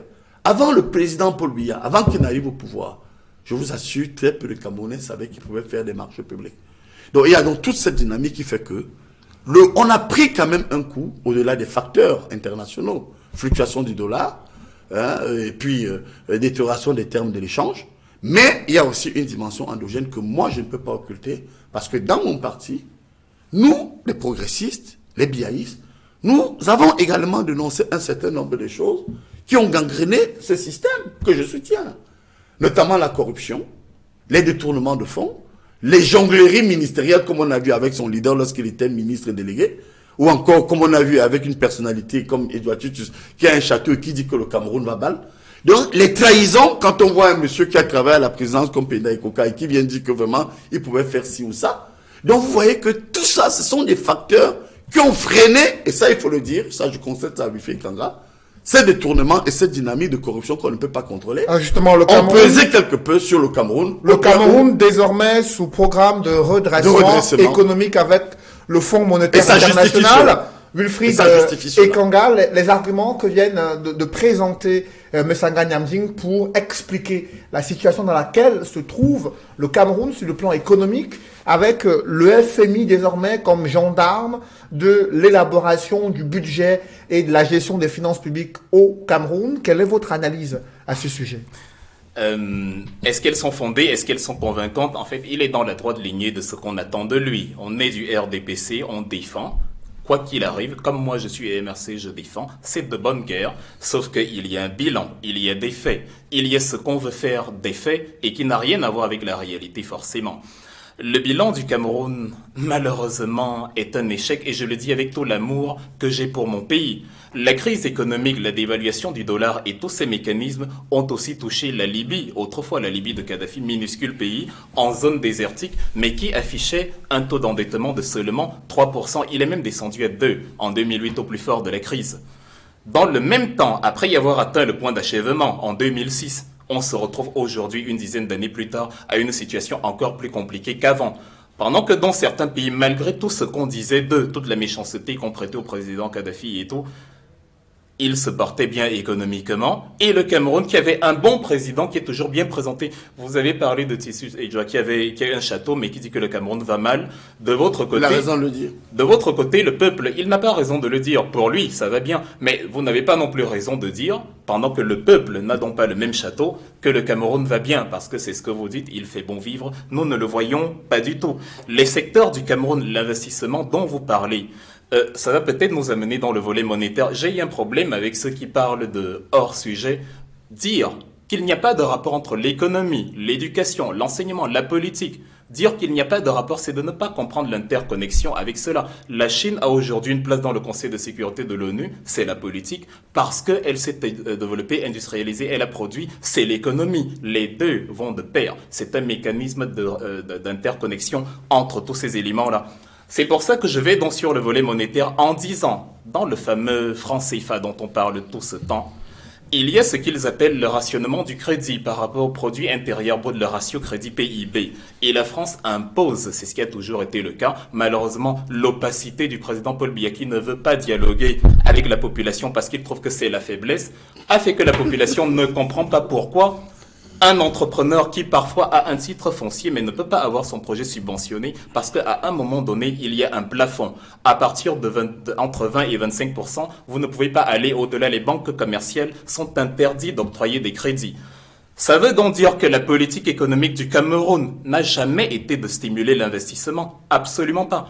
Elle a toujours été de contrôler l'inflation parce que comme nous ne produisons pas beaucoup et comme on ne fait pas confiance aux acteurs à quelques exceptions près, et heureusement, encore heureux, nous ne produisons pas beaucoup. Donc notre politique est centrée seulement sur le contrôle de la stabilité des prix pour soutenir le fameux arrimage du franc CFA à l'euro. C'est pour ça qu'il est toujours égal à 655 alors qu'on dit toujours que voilà, le yuan chinois a fluctué par rapport à l'euro, le yen japonais il y a X euro 30 et ainsi de suite. Mais nous, on veut juste contenir l'inflation et maintenir le Cameroun comme la sous-région en tant que vivier exportateur de matières premières. Et c'est le problème qu'on a eu avec le cacao. En 2017, on était à peu près 360 000 tonnes de produits. Il y avait une surproduction à l'échelle mondiale et une faible demande des transformeurs, ce qui a conduit à ce que les prix ont dû descendre. Et donc, les producteurs, en tout cas ceux qui gèrent le cacao, les nationaux, soit dit en passant, les prix, quand il faut exporter, sont gérés à la bourse de Londres, à la bourse de New York. C'est comme ça qu'on a inféodé par ce bon président, par cette bonne administration aux instances étrangères. Mais le gouvernement camerounais estime qu'il y a une résilience de la part de l'économie camerounaise face à ces multiples chocs internationaux dont vous êtes en train de faire mention. Expliquez à la grand-mère, expliquez à ma grand-mère. On a dit tout à l'heure qu'on ne comprenait rien à ce que je dis. Allez donc expliquer à ma grand-mère ce qui signifie résilience. Un pays qui est cantonné, malgré toutes ses potentialités, à ne exporter que ce que d'autres consomment et ce que lui ne consomme pas. À ne exporter que d'autres. À ne exporter. Corrigez ça. Exporter Je vous en ce prie, que messieurs. d'autres consomment. Qu'est-ce que ça veut dire? À n'exporter que ce que d'autres consomment, comme le cacao. Je ne sais pas si dans le panier de la ménagère camerounais, le café fait office de déjeuner à quelques exceptions près sur les familles aisées. Votre incompréhension ne doit pas déteindre sur le contenu d'une analyse. Je vais vous répondre, ne vous en faites pas. Donc, une économie, comme vous avez dit, tournée vers l'exportation et l'exportation de la matière brute, et on embraye encore sur le franc CFA qui, à cause de son fort taux, habitue les Camerounais à penser que c'est moins cher ailleurs parce que le franc CFA est plus élevé que les autres monnaies, notamment de l'Iran, du Japon, de beaucoup de pays. Donc, quand ces pays-là, quand c'est vendu à l'échelle internationale, le rapport entre le franc CFA et le dollar, ou entre le franc CFA et l'euro, ou même entre le franc CFA et le yuan chinois, est beaucoup plus fort, est beaucoup plus faible, en tout cas l'écart, que entre, par exemple, le riel iranien et le dollar américain, entre le riel et l'euro européen. Et du coup, on s'habitue à penser que c'est bien d'exporter le cacao, le pétrole, et après, c'est avec cet argent, ces devises qu'on va acheter ce qu'on appelle, enfin, les préfabriqués qu'on a aujourd'hui pour les stades et tout. Et quand on a justement une situation comme celle-ci, que les gens ne veulent pas de la matière première, ils en ont en abondance. Les prix baissent, il n'y a pas assez de rentrées. On a donc recours aux fameux ajustements structuraux ou structurels, je ne sais pas trop comment on les désigne. On a recours aux dictats du FMI, dont plusieurs instances se sont désolidarisées parce qu'elles trouvaient que c'était une structure encombrante. Mais on a recours à tout ça et on est maintenu comme ça dans une spirale. Il faut que nos compatriotes soient intelligents et se posent la question: pourquoi est-ce que rien n'a avancé au Cameroun? Ce n'est pas qu'on ait maudit des dieux, ce n'est pas qu'on ait qu'il y ait une sorcellerie. Rien n'a avancé. Ce n'est pas qu'il y ait une... Non, je ne vous le prête pas. Je vous en prie, Wilfried. C'est justement parce que les mauvaises formules n'ont pas été remises en question. Et on revient encore sur ce qui, pour vous, sont des acquis. Ça fait très mal aux Camerounais quand vous parlez d'hôpitaux de référence alors que Monique Oumateke, elle a perdu la vie il y a quelques années. Ça fait très mal de parler d'hôpitaux de référence quand toutes les structures dirigeantes de ce pays se font évacuer, même pour un grattement d'oreille. Il faut être rationnel. Alors, sur la politique, justement, sur la politique et économique du Cameroun, oui. Wilfried Ekanga qui estime qu'il y a une mauvaise stratégie économique et industrielle qui a conduit le Cameroun à retourner au FMI pour se placer à nouveau sous ajustement de la part du gendarme financier international. Il a majoritairement tout faux. Je vous prends un exemple. Il a cité la Chine et grossièrement, il a dit que la Chine, parce qu'elle avance, elle est devenue membre permanent du Conseil de sécurité. C'est pas vrai. Lorsque la Chine est membre du Conseil de sécurité, ben écoutez, mais c'est pratiquement en 45. C'est pratiquement. faux. Attendez, j'ai dit que c'est pratiquement en 45. Pourquoi? Je vais vous dire. Lorsque l'Occident met en place le FMI, la Banque mondiale, l'ITO, International Trade Organization, qui est devenu le GATT en 47, et dans le même processus, ce sont les vainqueurs qui désignent les 5 membres permanents du Conseil de sécurité. L'émergence de la Chine date dans les années 80. La Chine est dans le tiers-monde. Vous comprenez? Quand vous dites que c'est faux, je voudrais vous rappeler que les tenants de la dynamique de Bagdong, Bagdong, c'est la naissance de l'idéologie de développement. C'est en 1955. Je vous assure que la Chine est l'un des pays leaders du pôle tiers-mondisme. C'est-à-dire les États qui s'estiment lésés politiquement, avec des institutions qui ne tiennent pas, comme le FMI et la Banque mondiale, avec des institutions qui ne tiennent pas, comme l'ONU, avec des institutions qui ne tiennent pas, l'ITO, International Trade Organization, qui est devenu aujourd'hui OMC, avec les accords de Marrakech en 1995. Mais vous parlez de quoi? On y revient. Donc cette Chine va se construire à partir d'une idéologie propre. D'ailleurs, les 3 étapes qui ont influencé le développement de la Chine, contrairement à ce que vous dites, c'est que, 1, elle a connu sa révolution artisanale, elle a connu sa révolution agricole, et elle a reconnu sa révolution industrielle. Par contre, je suis d'accord avec vous sur un plan. L'un des problèmes majeurs qui mine les États africains se développer, c'est effectivement parce que ces États consomment pour la plupart les produits qu'ils ne produisent pas. Mais le président de la République avait annoncé une révolution agricole en prenant, prêtant serment en 2011. Oui. Il avait évoqué également un plan directeur d'industrialisation qui sûr. devait Il y a eu mis en place. Oui, il y a Où en est-on avec ces différents projets, cette stratégie économique? Je vais aller plus loin. Il y a eu le programme de reconversion de la banane plantain. Vous savez, lorsque moi j'enseigne les relations internationales, je dis toujours aux internationalistes d'intégrer 2 déterminants. Premier déterminant, les acteurs, c'est-à-dire la programmation des États. Et deuxième déterminant, les facteurs. Nous avons reconnu que personne, je vous dis, du point de vue des facteurs, ne pouvait programmer un Boko Haram ou encore la crise anglophone qui nous coûte des milliards aujourd'hui.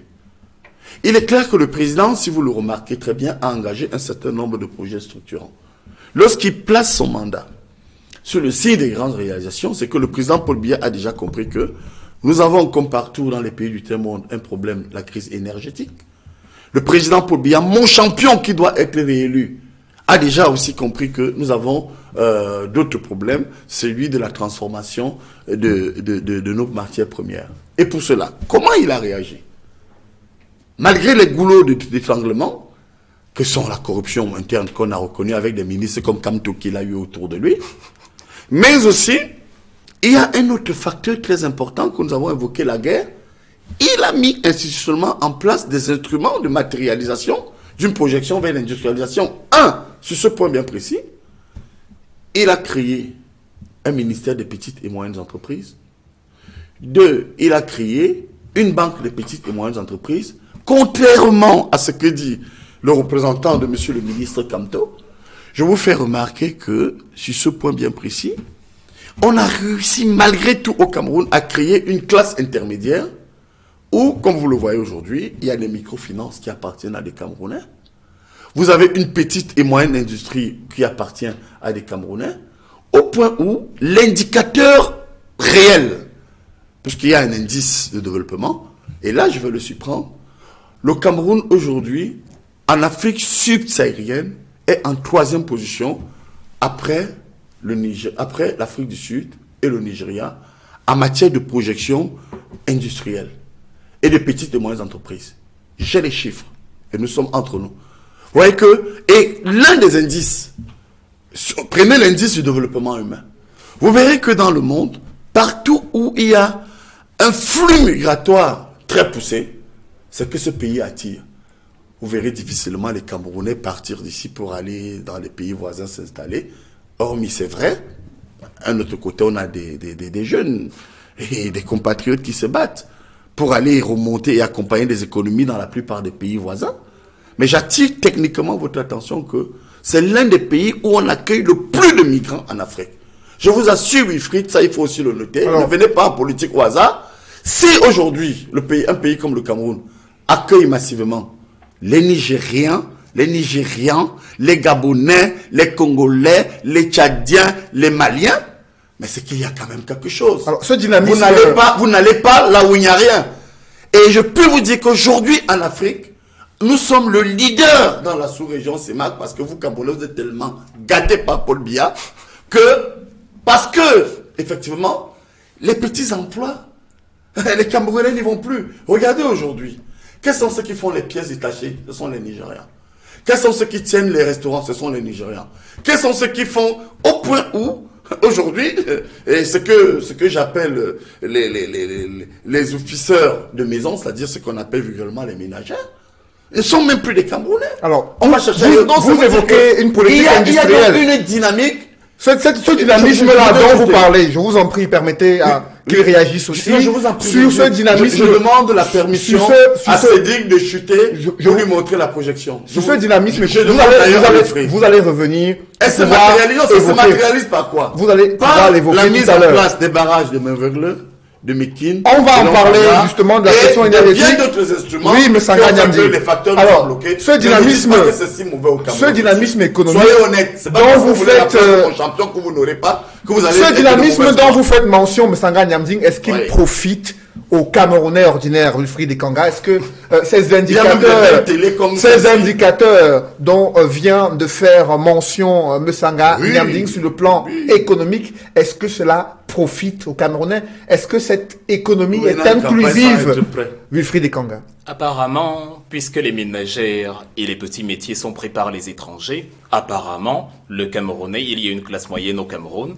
le produit intérieur brut est très élevé et le secteur informel ne tutoie pas les 80%. Les Camerounais ont tous un emploi, tout va bien. On ne peut que se répéter on ne peut que se répéter en écoutant le RDPC. Et dans cette logique de se répéter, je vous dis encore que quand on a la patience d'écouter ce que vous dites, c'est pas parce que c'est vrai. Il y a tellement de points sur lesquels on aimerait revenir et de toute façon, c'est dommage parce qu'on en oublie. Parce qu'un mensonge laissé à l'abandon devient une gangrène qui peut conduire à un abcès géant. Vous êtes mal poli, je trouve. Vous n'êtes pas sincère, monsieur. Lorsque vous dites que les projections du Cameroun le placent en tête des pays en Afrique subsaharienne, on peut se poser la question, pourquoi vous coupez l'Afrique du Nord? Ça, c'est la première question. Ne fait-elle pas partie de l'Afrique? On peut vous poser la deuxième question, pourquoi vous ne comparez pas le PIB? C'est-à-dire, il y a une projection dans un espoir qui n'a rien à voir avec le fait, et après, il y a les faits. Les pays africains, comme le Nigeria, dont vous parlez, l'Afrique du Sud, la Libye, le Maroc, l'Égypte, l'Éthiopie, est-ce que ces pays-là ont un PIB plus faible que le Cameroun? Pas du tout. Ils ont un PIB en moyenne 10 à 20 fois supérieur au nôtre. Donc, il ne faut pas aller dire à un enfant, aujourd'hui, ton rêve est plus grand que celui de l'autre. Le fait est que... 20 fois plus. Mais le PIB de l'Égypte... C'est faux, c'est pas 20 fois plus que celui du Cameroun. Le PIB de l'Égypte... 20 fois, c'est faux. Le PIB de l'Égypte tutoie les 400 milliards de dollars, quand celui du Cameroun gratte à peine les 20 milliards de dollars. C'est-à-dire, si vous voulez, si ça vous dérange, les 20 fois plus, faites vous-même le ratio, ce n'est pas très... Faites attention, il y a Internet. Justement, on appelle ça le fact-checking, dont vous irez regarder. C'est ça que je dis, faites attention. Allons jusqu'au bout de cette... sur la question de fond concernant les indicateurs qui viennent d'être évoqués, est-ce que les Camerounais en profitent? Est-ce que les Camerounais véritablement bénéficient de cette politique économique qui a été mise en place par Paul Biya? Mais je vous le dis encore, bien sûr que non. Je l'ai mentionné tout à l'heure en détail. L'exception n'a pas vocation à contredire la règle, elle la confirme. Ce n'est pas parce que ça et là, il y a des gens qui ont réussi à s'en sortir dans un imbroglio qu'on va les prendre pour donner l'unité de mesure de la situation au Cameroun. C'est ne pas vivre dans le Cameroun dans lequel on vit. Est-ce qu'on a l'impression qu'il y a une classe moyenne quand on sort dans Douala ou dans Yaoundé dans la rue? Autant dans les pays étrangers, les Camerounais ont les boulots, les métiers les moins agréables, autant dans leur propre pays au Cameroun, les quartiers qu'on désigne comme quartiers résidentiels sont habités soit par les hauts fonctionnaires, soit par par la minorité qui a réussi l'émancipation économique, soit par des étrangers. La majorité des Camerounais, posons-leur la question, observons de manière pragmatique et empirique la société dans laquelle nous vivons. Parlons aux Camerounais du Cameroun dans lequel ils vivent, et non du Cameroun que nous avons construit idéologiquement parce que on veut justifier l'injustifiable. Les indicateurs actuellement sont totalement faux parce que l'économie, comme je viens de le présenter, reste focalisée aussi bien sûr dans le domaine agricole sur la production de la denrée première qui est transformée par d'autres parce qu'il n'y a pas de création technologique. Ce qui permet d'ouvrir une parenthèse quand je disais tout à l'heure qu'il y a un rapport fort entre l'économie et la politique. Vous parliez de la Chine.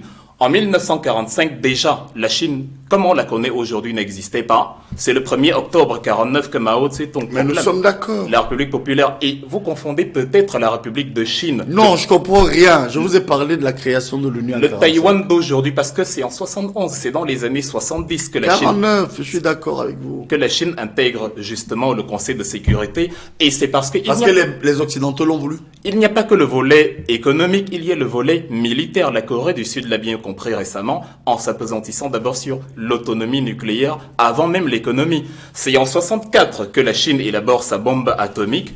Donc plus que l'économie, elle a la puissance de répondre à ceux-là qui l'ont assujetti et en fait, qui en ont fait le pays du tiers-monde que vous avez présenté avec brio. Mais maintenant, elle peut parler et en raison de l'énorme potentiel économique et du dynamisme qu'elle est en train d'amorcer, on voit ce qu'elle représente en termes de potentiel et on l'intègre. Parce que Zhou Enlai, en Chine, le premier ministre de Mao Tse-tung avait déjà élaboré et dessiné avec un pragmatisme fou le projet de développement, les 4 modernisations, l'agriculture, l'industrie, les sciences et techniques, l'armement, et il a été matérialisé, comme vous avez dit, dans les années 80. Mais le Cameroun a justement mis sur pied le document de stratégie pour la croissance et l'emploi. Est-ce que cette boussole économique a permis justement de mettre en œuvre, selon vous, les différents projets initiés par le gouvernement? La boussole a malheureusement amené le navire en eau trouble. C'est comme Christophe Colomb qui est arrivé aux Amériques en pensant qu'il était arrivé en Inde. Le document de stratégie pour la croissance et l'emploi parlait d'une industrialisation à 9% pour ne pas dire à 2 chiffres. Or, les dernières analystes montraient déjà que pour amorcer d'ici 2035, le fameux, comme ils se projettent à 2035, la fameuse croissance à 9 chiffres, il faut avoir une production d'énergie de 3000 mégawatts. Est-ce qu'on en est capable? Les pays sérieux élaborent des projets en conformité avec leur visée. Ils ne se contentent pas de slogans. C'est pour ça que la Chine a construit le barrage des 3 gorges sur le Yangtze, le fleuve le plus long du pays et le plus long d'Asie, qui fait 22 000 mégawatts proportionnellement aux 1,3 milliard de Chinois, parce qu'il y a une idée derrière. Il a un volume de 45 millions de mètres cubes. Est-ce que nos barrages que vous citez brillamment, est-ce que c'est parce qu'on voit l'ouvrage et qu'il est beau qu'il va fournir l'énergie? Parce qu'aujourd'hui, le Cameroun, il y a 60% de consommation d'électricité. Et les 60%, ce n'est pas comme si c'était en continu. Les délestages sont permanents. Ouais. Mais pour couvrir les chiffres, on dit voilà, 60% déjà qu'à l'UQAM génère déjà, en tout cas, accapare déjà une bonne partie, une partie non négligeable. Si avec ces indicateurs, si avec ces mécanismes, ou si pour ne pas parler de la Chine, on parle du Rwanda, c'est l'économie du Rwanda, même si on n'approuve pas l'exploitation de l'Est de la RDC, c'est quand même l'économie du Rwanda qui fait que maintenant ce pays est en train d'émerger à l'échelle continentale et bientôt internationale. Tant que le Cameroun utilisera les formules qu'il utilise aujourd'hui, vous aurez beau, parce que vous voulez, vous l'avez dit, affirmer que c'est bien, parce que Paul Biya doit se maintenir au pouvoir. La réalité, elle est là. Le Cameroun ne parlera jamais à l'international parce qu'il est en train de regresser et non de progresser. Alors, le Cameroun qui regresse selon le représentant du MRC sur ce plateau, et vous avez évoqué des statistiques. Il faut préciser que le sous-emploi, quand même, gangrène le quotidien des jeunes Camerounais.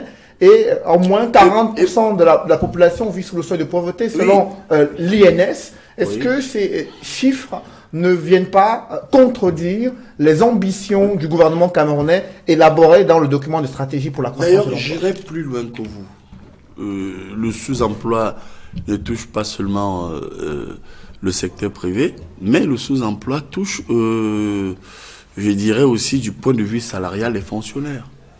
Quand vous faites le ratio entre ce que touche un médecin au Cameroun et au Gabon, tout simplement parce que le président Paul Biya est prudent. Il fait ce qu'on appelle la programmation. Alors, je voudrais, sur ce plan, établir une pirouette avec sa fameuse Chine. La Chine n'était pas dans un même dispositif culturel que nous. On a été esclaves. On a été colonisés. Nous sommes victimes du néocolonialisme. Moi, je trouve ça grave lorsque vous aspirez à gouverner et vous ne mettez pas en place ces pesanteurs internationaux qui sont à l'origine de la pauvreté de l'Afrique. Et l'indice de développement que vous évoquez, parlant de la programmation au Cameroun ou ailleurs, vous avez fait constater qu'il y avait une croissance à 2 chiffres, ça ne veut rien dire. Du point de vue de l'économie politique, parlez du taux de croissance endogène. Ça veut dire que si vous prenez un pays comme la France, du point de vue de l'économie politique, vous, c'est ça que le MRC ne comprend pas. Et Paul Biya l'a compris dans son organisation et de sa programmation. Le taux de croissance est un indicateur institutionnalisé de domination. Tout simplement, lorsque un pays comme la France vous dit qu'ils ont aujourd'hui un taux de croissance de 1,4, allez dire en France que le taux de croissance est même de 3%, il n'y a plus de chômage là-bas. Et on ne peut pas évaluer le taux de croissance pour vous montrer que vous êtes dans une dimension institutionnelle, vous ne comprenez rien du tout de cette dynamique. Vous avez des indicateurs qui nous sont importés et qui nous sont imposés, où on vous dit qu'un pays comme la Côte d'Ivoire, effectivement, est allé à un taux de croissance qui a avoisiné les 2%. Mais en même temps, vous verrez qu'ils n'ont pas des autoroutes, ils n'ont pas des hôpitaux, alors, ils n'ont pas des aéroports. Permettez-moi, ils ne fabriquent pas l'avion, ils ne fabriquent. Alors pour ce fait, le président Paul Biya, en bon gestionnaire et en homme d'expérience, ça aussi il faut peut-être vous rappeler que la dynamique et la symbolique de sa campagne porte essentiellement sur la force de l'expérience, a compris que il ne peut pas ouvertement se battre contre certains instruments internationaux. D'ailleurs, il faut dire que ces instruments, la Banque mondiale, le FMI, etc., sont d'abord tournés pour écraser et ne pas permettre à l'Afrique à prendre une croissance. Quand on évoque le FMI, on n'est pas indépendant. Bretton Woods, c'est 44, FMI, Banque mondiale. Et comment on fait pour résoudre ce problème de chômage et de sous-emploi des jeunes et de pouvoir permettre à ce que l'économie puisse reprendre des couleurs? Pour résoudre ce problème, il faut avoir un président comme Paul Biya. Et pour quelle raison? Qui a d'abord compris que... Je vais vous dire pourquoi. Je vais vous dire. Écoutez, moi je suis incapable, je suis pas... moi je donne des chiffres. Qui a d'abord compris que, on ne peut pas se projeter vers la croissance lorsqu'on a un pays instable. Ils n'ont pas pris position, ils n'ont pas compris cela. Quand il n'y a pas de guerre, vous avez des atouts. À partir de là, prenez un cas banal. Le Cameroun est aujourd'hui, sur tout le continent africain, le seul pays où, même si je reconnais que le pouvoir d'achat est un peu bas pour certains, je concède d'abord ça à vous et même à Wilfried, vous avez raison, mais c'est au moins un pays où, avec 300 francs, le petit débrouillard peut manger. Ce n'est pas le cas ailleurs. Un bâton de manioc qui coûte chez nous 100 francs, coûte au Gabon 1000 francs et ailleurs.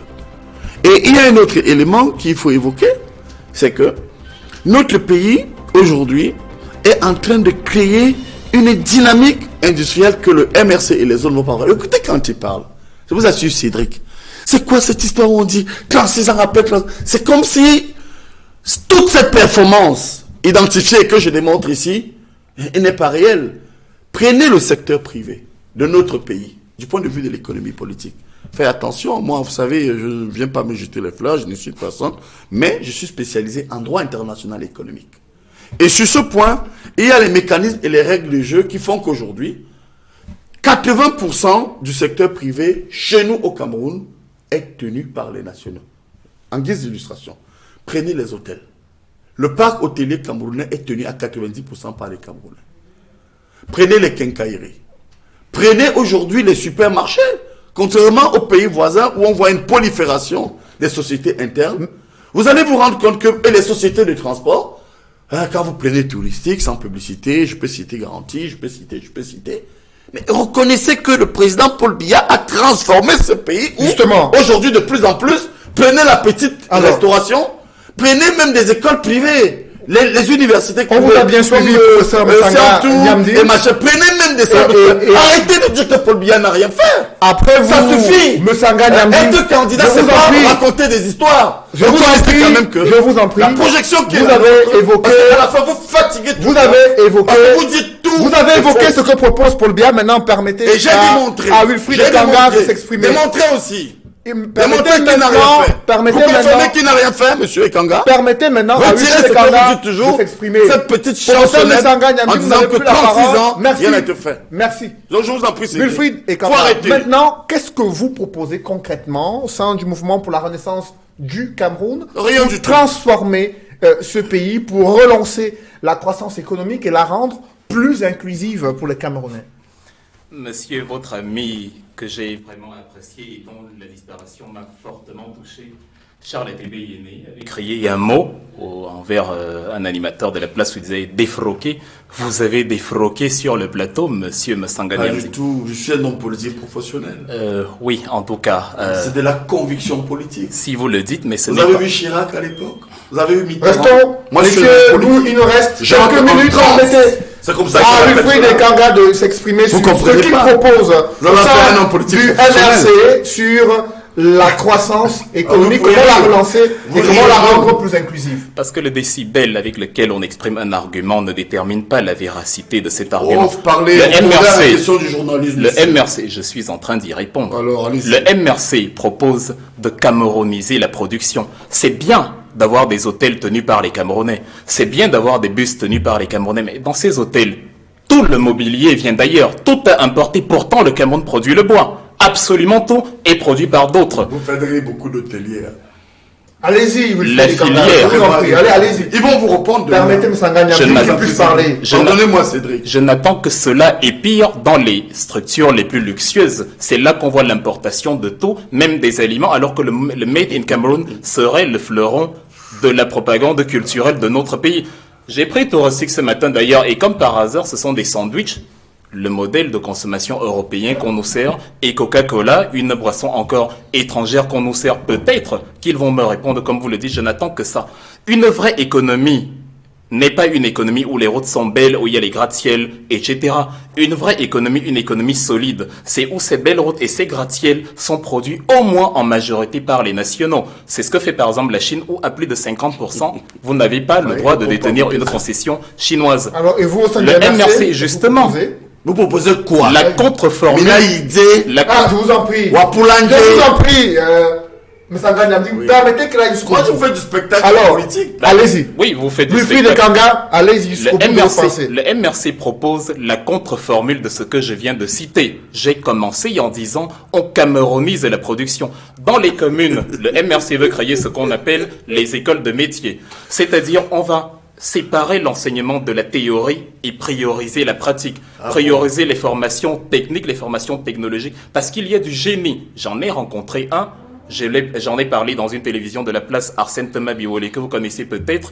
Il a fait l'objet d'un grand reportage dans les chaînes camerounaises parce que il a élaboré carrément une théorie de manière autonome sur la fission nucléaire.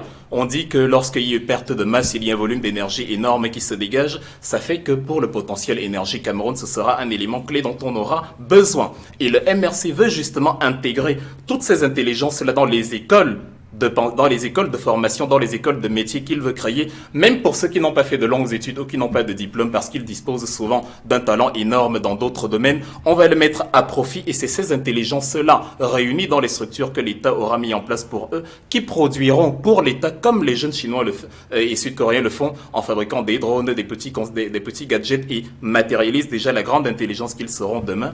Nous allons mettre toutes ces intelligences-là à profit pour créer. Parce que la première fois que je suis revenu, une amie d'Allemagne est venue aussi quelques jours plus tôt, et elle a regardé les supermarchés camerounais. Elle a dit qu'ils étaient très beaux du point de vue infrastructurel, mais elle cherchait le Made in Cameroun à l'intérieur. Dans les supermarchés luxueux, vous avez du mal à trouver ce qui a été fabriqué par le Cameroun. Tout vient d'ailleurs, comme le mobilier des meubles, comme les télévisions, absolument tout. Et il ne faut pas tomber dans le piège de penser que parce qu'on est dans un hôtel luxueux et que le DG est un Camerounais, parce que souvent même le PDG n'est pas camerounais, parce qu'on est dans ces structures-là, on est développé. C'est du développement visuel, c'est de la superficialité. Les véritables jalons qui font d'un État un pays indépendant économiquement et donc politiquement ne sont absolument pas cela. Merci à vous, messieurs, d'avoir honoré ce duel sur ce plateau Étoudi 2018. Professeur Charlemagne Pascal Sangha Niamding, membre titulaire du comité central du RDPC. Merci d'être venu sur ce plateau. Également à vous, Wilfried de Kanga, analyste politique engagé au sein du mouvement pour la renaissance du Cameroun. Mesdames, Messieurs, merci de nous avoir suivis. Merci de rester sur Equinox Télévision.